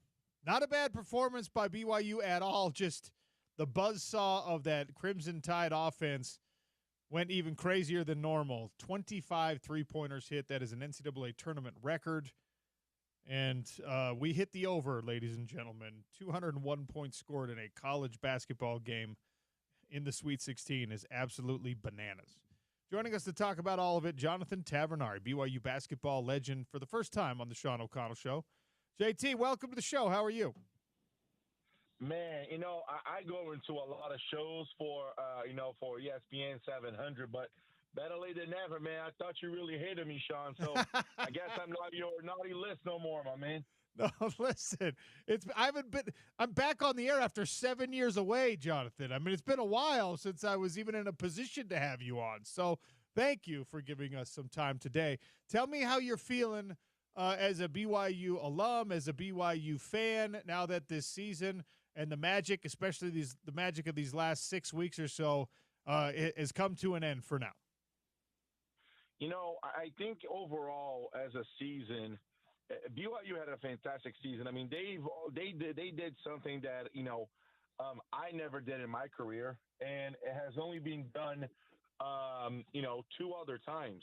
And from that perspective, it was a phenomenal year. Now, woulda, coulda, shoulda, right? I mean, as you go down their season, maybe they should have beaten TCU, but there's not a whole lot of things that this team could have done differently. And so, to go to the Sweet 16, for almost a week, they were the talk of college basketball, with the Richie Saunders and, the Tater Tots and all of that. I think they set up a really good foundation for year one of Kevin Young. Multiple things you can talk about. You can talk about, the ascension of Richie Saunders. You can talk about the potential of Yegor Demon. You can talk about Trevin Nell being the oldest guy in college basketball. Kevin Young's first year, the Sweet 16. You can talk about the NIL prospect, AJ DeBonsa. There's so many things to focus, and I don't think there's a single one of them that is negative. And to your point, Sean, as you're bringing us back from break, they lost to a team that wasn't shooting basketballs in a hoop. They were shooting rocks in a swimming pool. And so how do you beat a team like that, I mean, it's a great way to put it, because you can't really beat history in pretty much any sport. If whoever's opposite you is having an historically great performance in one particular aspect, whether it's in, shooting percentage or in this case made three-pointers or whatever, it's nearly impossible to come out victorious when your opponent is playing unconscious, when it's just outside of anything that has ever happened in this NCAA tournament. That's what Alabama did. They made 25 three-pointers, and they scored 111 points. Now, I came into the game with questions about whether or not BYU would emphasize trying to slow down that scoring onslaught, or they were just going to try to keep up with it. They made a valiant effort of trying to keep up with it. At the end of the day, the season does come to an end. But to the points you just made, there's nothing to hang your head about. I think that this whole project is probably ahead of schedule from what realistic people expected. For Kevin Young to take a team to the Sweet 16 in his first year as the head coach, and to do so not with Yegor Demon as the best player on the team, as a lot of people thought he would be, not with Cannon Catchings as the best player on the team that people thought he might have the potential to be, but with Richie Saunders being the guy to kind of lead the charge. It tells you a lot about what that team already had and what that coaching staff was able to get out of guys that, maybe other people didn't recognize as being greats in the game of college basketball. Well, and to your point, Sean, I mean, it talks about developing players, right? And when you look at AJ DeBonsa, I mean, is he at the level of Cooper Flagg today? I will personally say he is not, because Cooper Flagg is a year older. He reclassed. I mean, he could have been a senior in high school this year, but he decided to reclassify. And Cooper Flagg is dominating the NCAA tournament, playing against older players, grown men. And so I will give the edge, And I think this is no disrespect to AJ, but I would give the edge to Cooper just because he's playing at a level that AJ has not played yet. But with that being said, when you look at the way that he developed Richie Saunders, the way that he developed Trevin Nell and his consistency, the way that he got Dallin Hall to buy into the way that he plays, and coming off the bench, take it from someone. I was the first six-man of the year in BYU history as a senior. It's not easy to do for you to swallow your pride. But Kevin Young got Dallin Hall to buy into that. And so I think the development aspect of Kevin Young and his staff, which is comprised of guys that have been there and done that, it's one of the aspects that you see what he did with Richie and other players, and you go, wow, he is doing that while also getting big-time recruits come to BYU. I mean, Xavier Stanton is somebody that, doesn't really get talked about a lot, but he was a top 100 prospect. So is, Chamberlain Burgess. And so, but the one thing, just to kind of, compliment the thought that you had about Alabama. I mean, Alabama made, I think they scored 111, 113 points. 75 of those came from the three-point line. You look at those numbers and you're like, was that Steph Curry and Klay Thompson playing? Because, those are crazy numbers. And so, to your point, Sean, nothing to hang their hats on, hanging their heads down. And BYU played tremendous. And props to them, 26 wins in year one. I think it's a fantastic foundation that they've established. And, a lot of people, obviously, with the rivalry of BYU and the banter back and forth online, props to Utah for going and getting, and getting Alex Jensen. They copied BYU and they did that, but Kobe copied Jordan, and I think we're all Mamba fans, and I hope that Utah has the same level of success, because at least I'll tell you this, from a basketball perspective, it is super fun when the rivalry is heated and both teams are competing at a high level. I personally never want to see my rival down, because I want to be able to be my rival at my best. And, I'm excited to see what Alex Jensen and his staff do with the program moving forward. Well, we're very excited about that as well here on the home of the Utes. Jonathan Tavernari for some Red and Blue talking BYU basketball as their season came to an end last night at the hands of the Alabama Crimson Tide in the Sweet 16. And one of the questions that every Utah fan has to have is, of course, hey, what's Alex Jensen going to do with his assistant coaching staff? What kind of players is he going to bring in? What's the roster going to look like next year? There's a lot of decisions that need to be made. But after you figure out what Utah's got, one of the first things I look towards is, well, okay, but what's BYU going to have? We know they're going to have A.J. DeBonsa. How likely is it in your mind, JT, that Richie Saunders comes back? I mean, he is not a lottery pick. The projections do not have him in the first round of the upcoming NBA draft. I have no doubt he could make a roster. He could play professionally, even if he fell out of the NBA into the G League or go play in Europe or something. But now he can make some pretty good money in Provo as well. Is BYU going to be able to convince the Tater Tot King to come back? That's such a good question. And, I'm a massive Laker fan. When I grew up in Brazil, Kobe was in his rookie year, and I just always felt like I don't want to be a Jordan. I don't want to be a Bulls fan. Everybody's a Bulls fan because of Jordan. And so, but I look at my Lakers and what they've done with Dalton Connect. And, and I would love your opinion, Sean.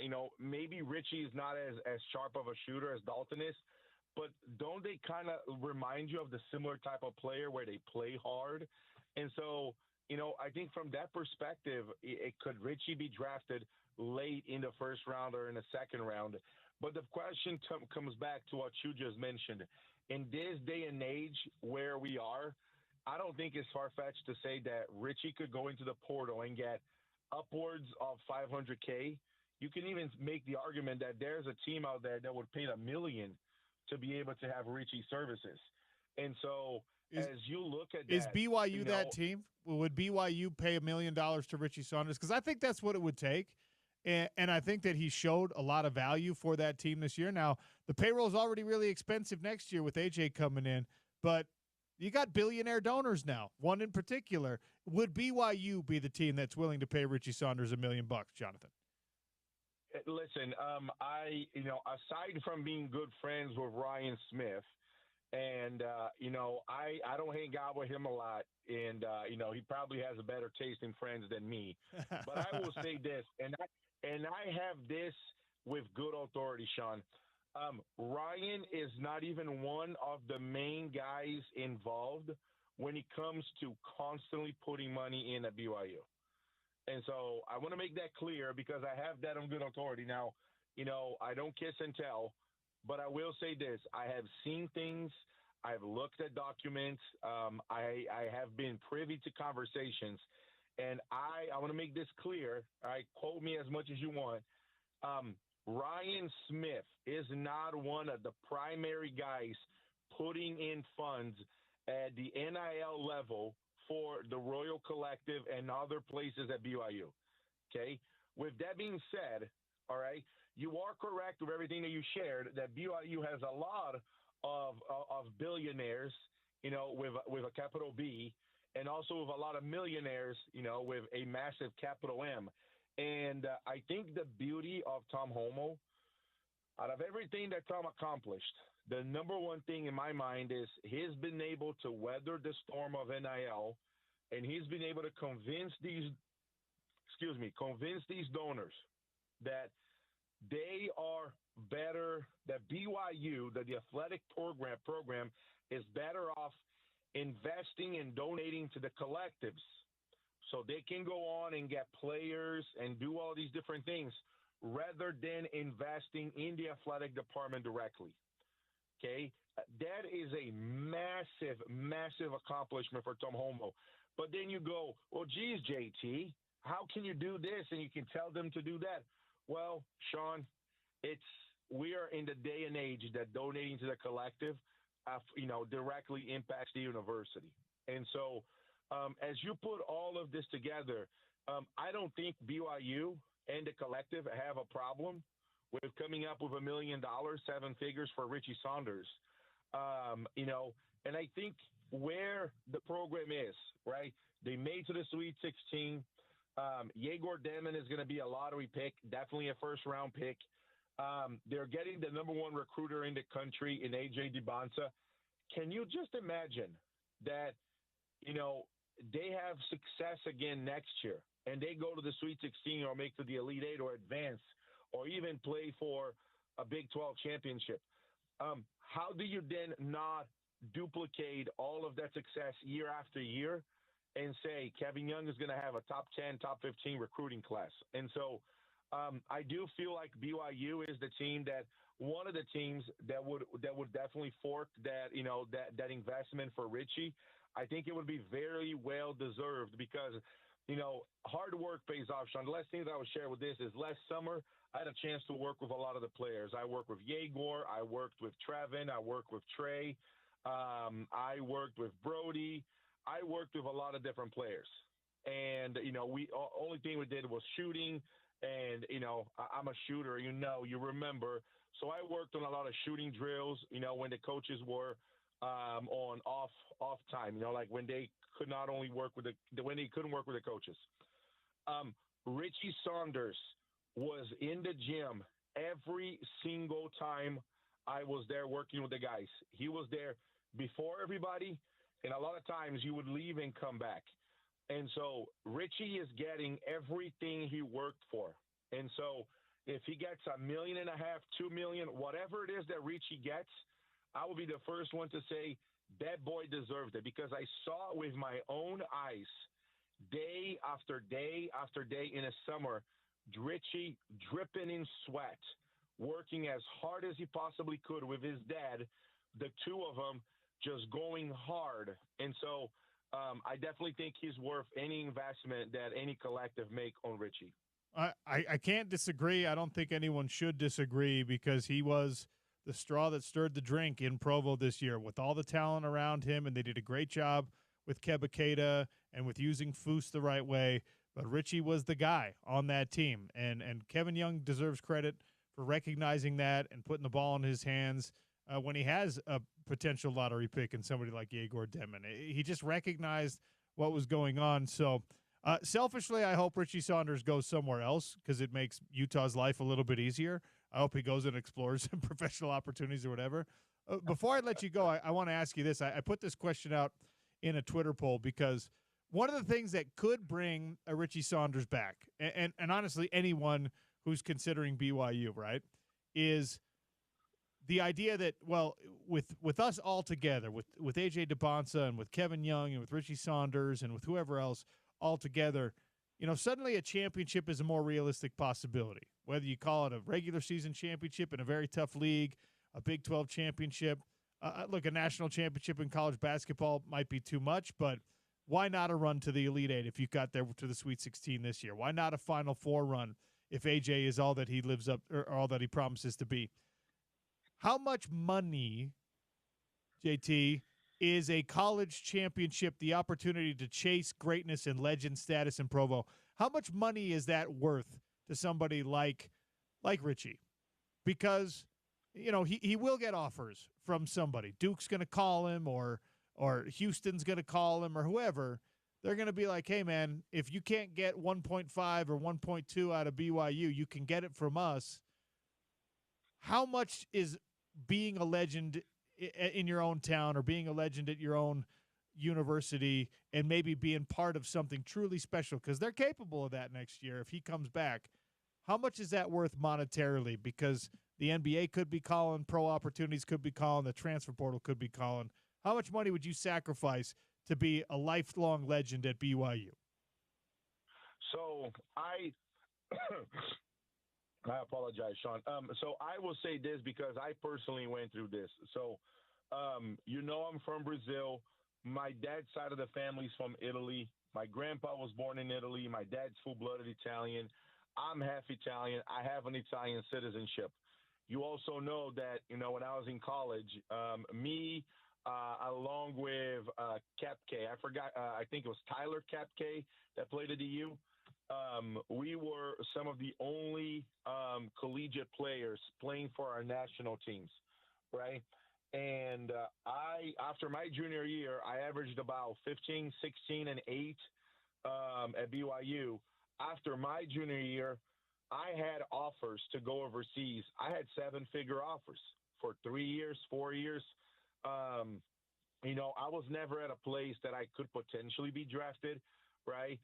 The game wasn't where it is today. I couldn't have played the role of a Georges Niang or that type of situation. And it was a difficult choice. I'll tell you this, because I come from Brazil. I grew up, I came from a low middle class family. We never wanted for anything. But when someone puts something in front of you worth $1 million, you consider it a lot. Yeah. And at the end of the day, talking with my mom has 3 college degrees. My dad has 2. And they said, the greatest inheritance I can leave you is an education, right? And, but then I think about in this day and age, I could have just transferred and just go get $1 million from another school. Yeah, it's different now. But I will say this, I came back to BYU for my senior year. I was a preseason player of the year in a lot of publications, for the Mountain West. And my senior year didn't turn out the way that I hoped it did, right? I ended up coming off the bench. I was the 6th man of the year. But what built my legacy, and you introduced me and say, hey, back here with us is Jonathan Tavernari, BYU hoops legend. And the legacy and the relationships and the history that I was able to leave at BYU, to the point that I can walk in on any building. I can go in wherever I want. People give me access. The relationships and the ability for me to be able to call in on anybody, from President Samuelson to President Reese to Tom Homo, Brian Santiago. To me personally, those things are priceless. Now, as you look at Richie Saunders and you look at that and you can say, well, I can have all of that, plus I can have $1 million. I mean, I think it's a non-brainer. And, but obviously everybody's different. But I will say this. As you look at the personnel that BYU has, with Dallin Hall, Yegor Demon, A.J. DeBonsa, Richie Saunders, and then you have Elijah Crawford, and then you have Cannon Catchings, and Brody Kozlowski, and you have Dawson, and you have Keba, and you have Xavion. That's a 10-man roster. You have Mahilo. That's another year with 11 guys. Are some of these guys going to be willing to take a lesser role, especially in this day and age where you can go somewhere and get paid and play? And so, Kevin Young has a tall task ahead of him, but he was able to put together a pretty darn good team with only a few weeks in the portal. I wonder what the team next year is going to look like. I have a few things that I know, but I won't share. But I will say this to you, Sean. The team may look a whole lot different than the team that played last year, especially with the guys coming off the bench. Well, it's going to be interesting to see the way that Kevin Young handles it. It's going to be interesting to see the way that Alex Jensen and his new staff try to close the gap. And Big 12 basketball in the state of Utah with two teams on the rise is going to be a lot of fun. JT, thanks so much for joining me on the show today. Enjoy your weekend. Hey, I appreciate you. And, if I was managing the table right now, I would play Mace's Welcome Back to You, my friend. It's great to hear from you. Jonathan Tavernari, BYU basketball legend, recapping the season that just ended for BYU last night in the Sweet 16.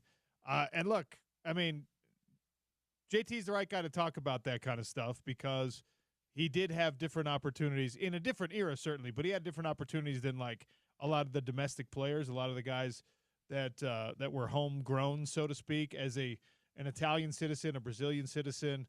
He did, the whole Europe and South America pro basketball thing. The salaries were a little bit different back then, of course.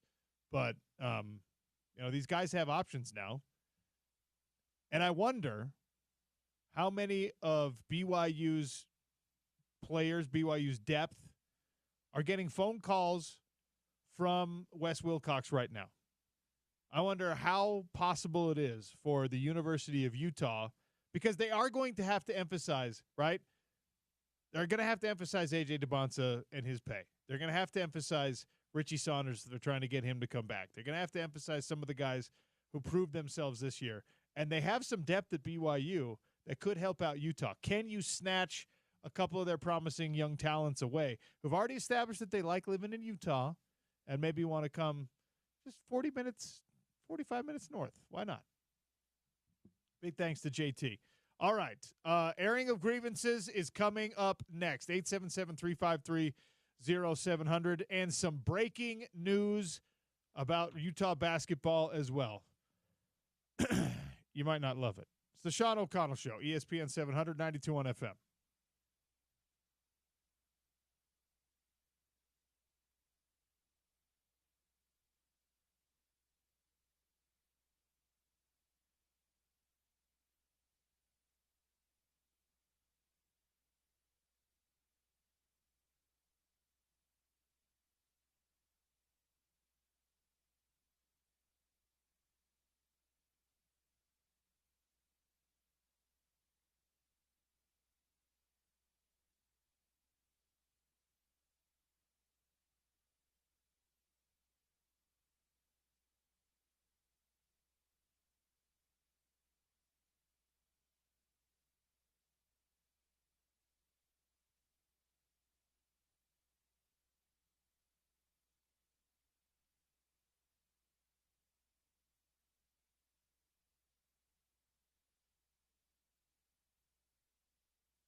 That's right. It's time for the airing of grievances. Some of these are going to be Big 12 related. That'll be part of our Big 12 coverage brought to you by Mountain Supply. Mountain Supply airing of grievances. I like that. Reminder to all of you that Utah spring football coverage is up at ESPN700.com. Brought to you by our friends over at Jersey Mike's. We've got sound from practices, player interviews, etc., etc.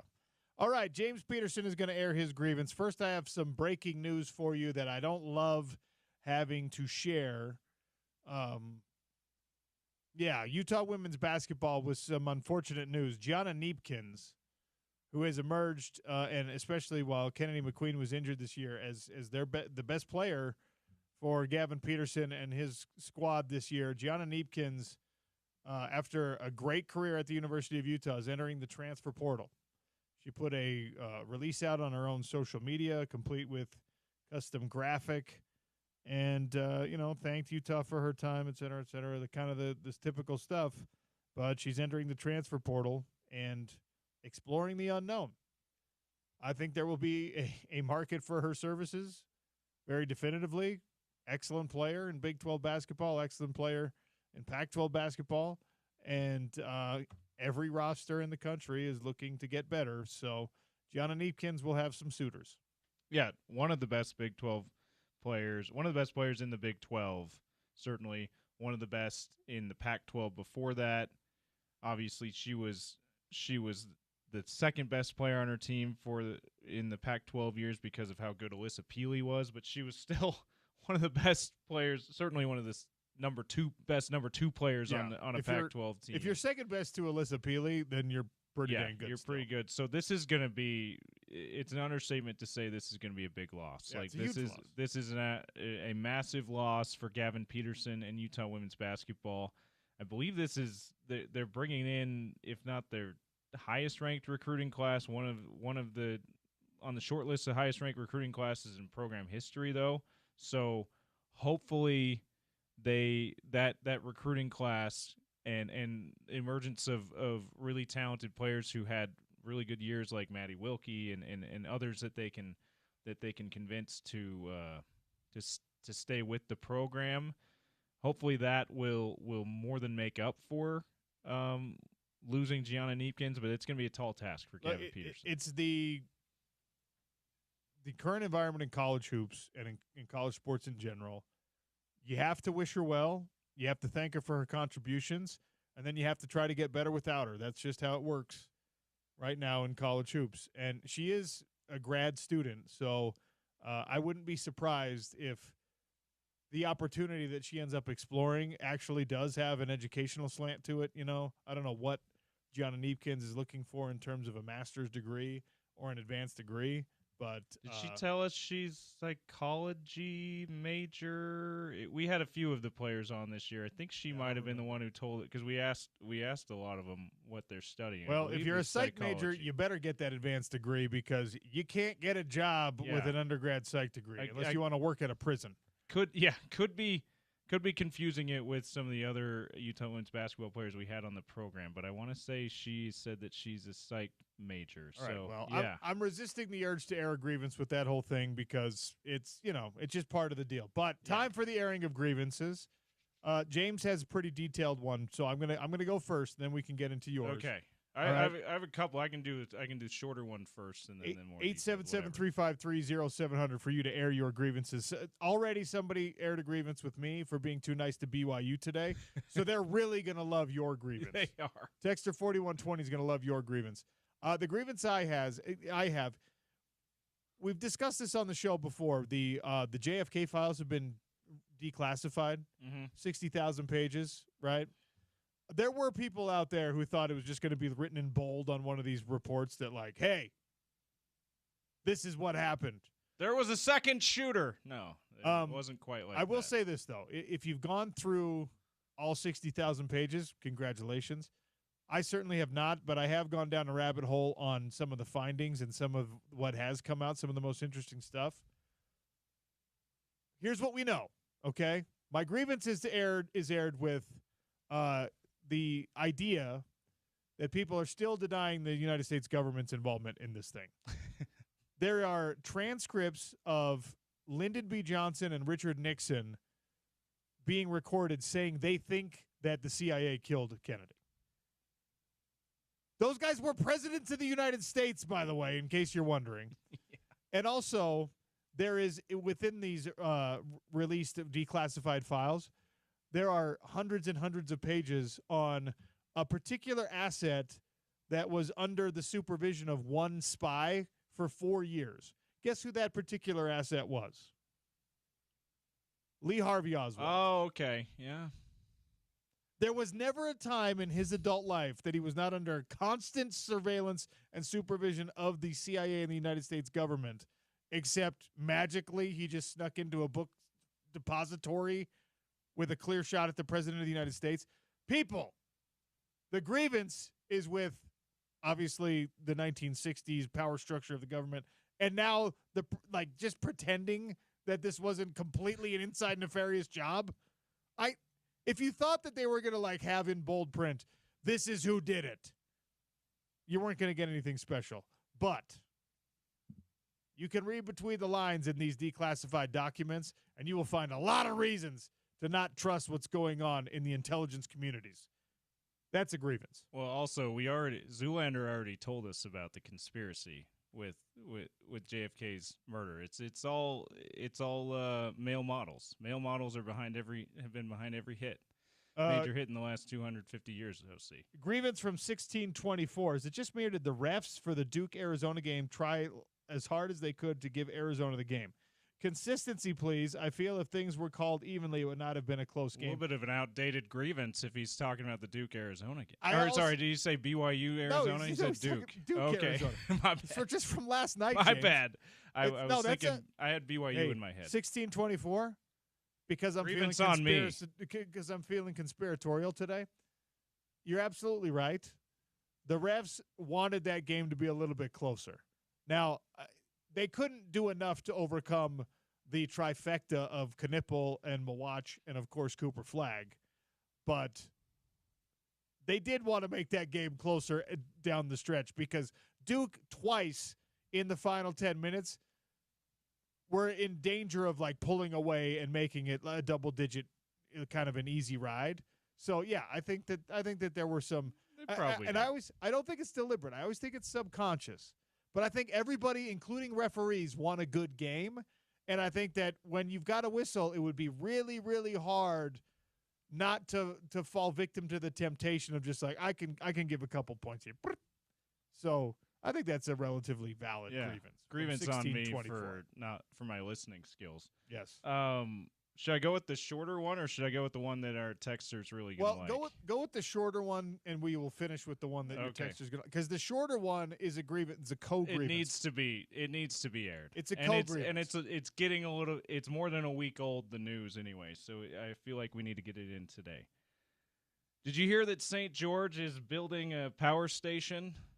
Oh, I know what you're talking about. Did you hear about that? Yes, I'm bothered by it. Which is not building a power station. I'm not anti-power stations. Rapidly growing community like St. George is always building power stations. It's where they're building it, OC. Yeah. You and I both huge dinosaur fans, right? Yes. And who isn't?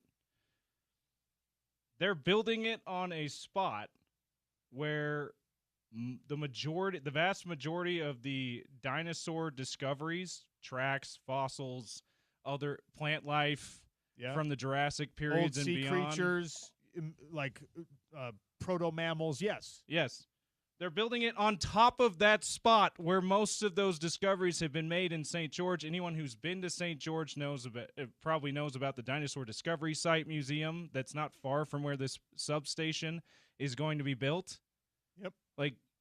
St. George has become a bit of a dinosaur destination for dinosaur stuff like that, and now they're deciding to build a power station over where a lot of these discoveries are made. Grievance, OC. Yeah, grievance. There's no way in bleep you can tell me that you can't relocate this to somewhere that is not a sensitive paleontological dig where you are at risk for destroying priceless fossils. And the potential for more of discovery of those things. Okay. The deeper they dig, the more they've been able to find in this spot. Exactly. And so their solution, by the way, is as much of a grievance. Yeah. I have just as much of a grievance with the solution. So they're like, hey, we're building this thing here, and we know that this is important, and we know that there's fossils here, so we're going to give you enough notice to let you know this is where it's going, so go in and get the fossils out now.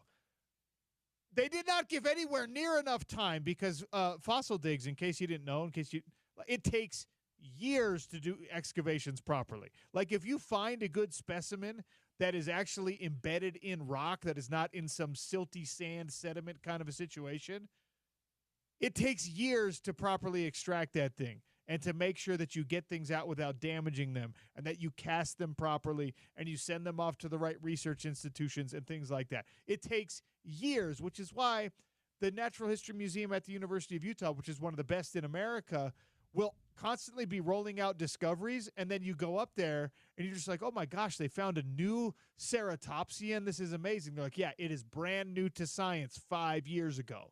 And you're like, wait, what? Yeah, 5 years ago equals brand new. You discovered this 5 years ago? And they're like, well, we first saw it 5 years ago, but then you got to get it out and you got to classify it. You got to make sure it's a distinct species.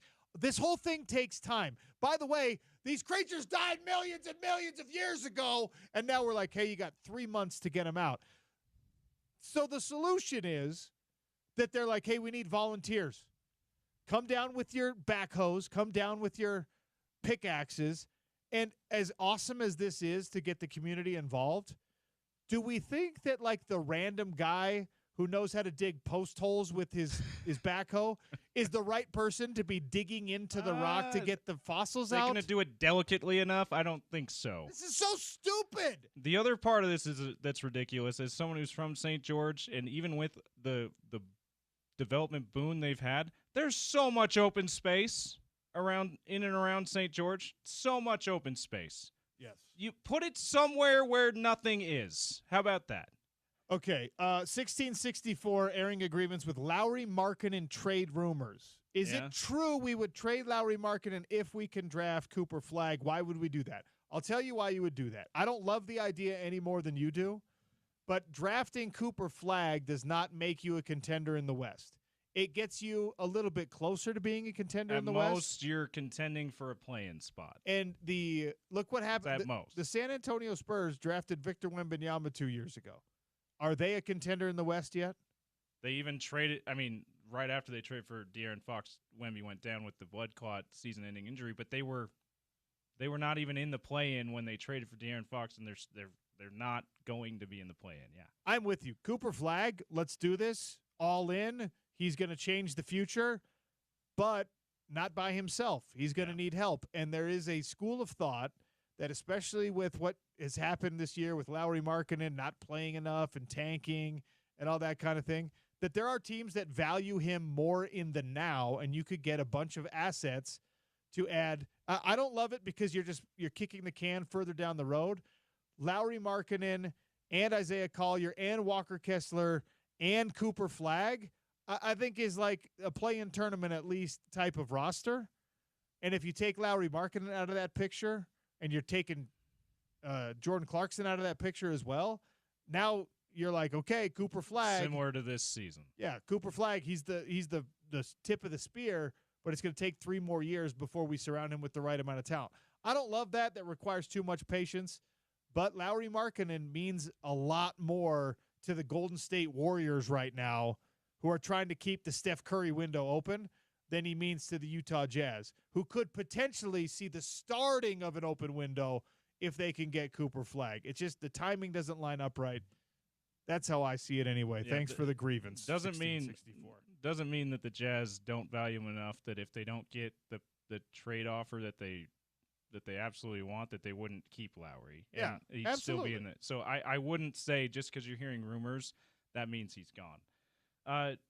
So I'll try to be as quick as I can with this one. I have a grievance against, and I've been holding on to this one because I've been waiting. Let it out, James. I've been waiting for it, waiting for BYU's really good season end because I'm not one to rain on a parade, right? But this is against BYU media and fans and everyone else that has uttered the phrase, BYU is a borderline blue blood. Laughable statement. All due respect. Let me tell you why some might be saying that. They have the most tournament appearances in NCAA men's basketball history without a Final Four. Okay, that's pretty good accomplishment. 17th winningest program in NCAA men's basketball history. Also really good accomplishment. Here's some other things on BYU men's basketball's resume, though. They are 17-35 all time in NCAA tournament games. The borderline blue blood BYU? Yeah. Okay. 17-35, OC. Not good. No national championships, obviously. No, not even a Final Four. Only been to one Elite Eight. 1981, by the way. Danny Ainge, who's been out of the game for a really long time as a player, he was on that team. Uh-huh. That was a long time ago. This was just their third Sweet 16. Okay, here's some. We were talking about this with Gordy. Who are the actual blue bloods? Here's some traditional blue bloods and some modern ones. By the way, Gordy will kick you out of blue blood status if you haven't won big in the last 10 years. Yeah, I shudder to think what Gordy thinks about that resume for a team that's trying to call themselves a borderline blue blood. The traditional and modern blue bloods. There's only 7 of them, OC. Okay. Am I doing my math right? Yeah, 7. UCLA, Kentucky. Gordy says no. Gordy says no because they're out of this, but traditionally, yeah. Yeah. Kentucky, North Carolina, Indiana. Gordy would say hell no to Indiana, by the way. Last titled 87. Yeah, sorry, Hoosiers. You're in your 40s. 2 Final Four appearances since 87. Anyway, but traditionally a blue blood. Kansas as well. And then the modern ones, Duke and UConn. Okay? Those are kind of no-brainer blue bloods, whether traditional or modern. Other programs that have been occasionally called blue bloods that are really successful, not quite as successful as those programs. Louisville. 3 national championships. That's 3 more than BYU, by the way. 8 Final Fours. 8 more than BYU, by the way. 21 Sweet 16s. 18 more than BYU. You're saying you belong with Louisville? Hey, look. Your uniforms are blue. Your blood is not. And then just to illustrate, I'll give you a short list of teams who have really never been called blue bloods, but they have these resumes. Michigan, national championship, 8 Final Fours, 19 Sweet 16s. We never hear them called a blue blood. Right. Okay. NC State, 2 national championships, Thurl Bailey being part of one of them. 4 Final Fours, 15 Sweet 16s. Maryland, 1 national championship, 2 Final Fours, 15 Sweet 16s. Gonzaga hasn't won a national championship, 2 Final Fours, 14 Sweet 16s. By the way, 9 in a row before this year. That's 6 more than BYU has ever had. And then Utah, 1 national championship, now a very long time ago, but still on the record books. 4 Final Fours, Alex Jensen's team in 98. 13 Sweet 16s. Those are programs, that's resumes for programs who never get called blue bloods, and BYU thinks that they belong in the tier ahead of them. Sorry, guys. Grievance! That's a well-aired grievance. You can't, when you have a little bit of success, right? Utah football did this, where you start putting yourself mentally in a different category, but nobody was like, hey, we won a couple of Pac-12 championships. We're now a football blue blood. No. That implies history and long-term success. You want to call yourself a green blood because you're investing a bunch into your program now? Fine. We will allow it. And you got the rivalry bragging rights for sure. You are the best team. You're the best basketball program in the state. You can have that too. Just stop saying borderline blue blood. For now. Yeah, for now. All right. Here's what I'm going to do. I'm going to give away our tickets right now, and then we're going to double break, and we're going to send you to Spence Checketts in the drive. That sound good, James? All right. 877-353-0700. We've got some Love Salt Lake volleyball tickets to give away. April 4th, April 5th at Bruins Arena at Salt Lake Community College. Alabama knocked BYU out of the Sweet 16 by hitting a record-setting number of three-pointers in the game last night. How many three-pointers did Alabama hit. Never before in an NCAA tournament game has that many been drained. End of the show today brought to you by our friends at Burt Brothers. Spring into savings. Get your car ready for the season with $69 tires, $50 off service tickets, $79 alignments with the purchase of 2 or more tires. Don't wait. The deals won't last forever. Stop by your nearest Burt Brothers today. Burt Brothers does it better. Spence Checketts is live from Tim Daly Infinity in Murray, 4594 South State Street. Go say hi to Spence. Check out the great deals from Tim Daly Infinity, 4594 South State Street in Murray. Thanks to all of you for listening. Thanks to everyone who aired their grievances, who joined us on the show today. Enjoy your weekend. We are back on Monday with a shortened best of on the Sean O'Connell Show. And then college basketball crown, baby. Utah versus Butler. Myself and Sean Mooney on the call. Right here on your home of the Utes, ESPN 700 and 92.1 FM.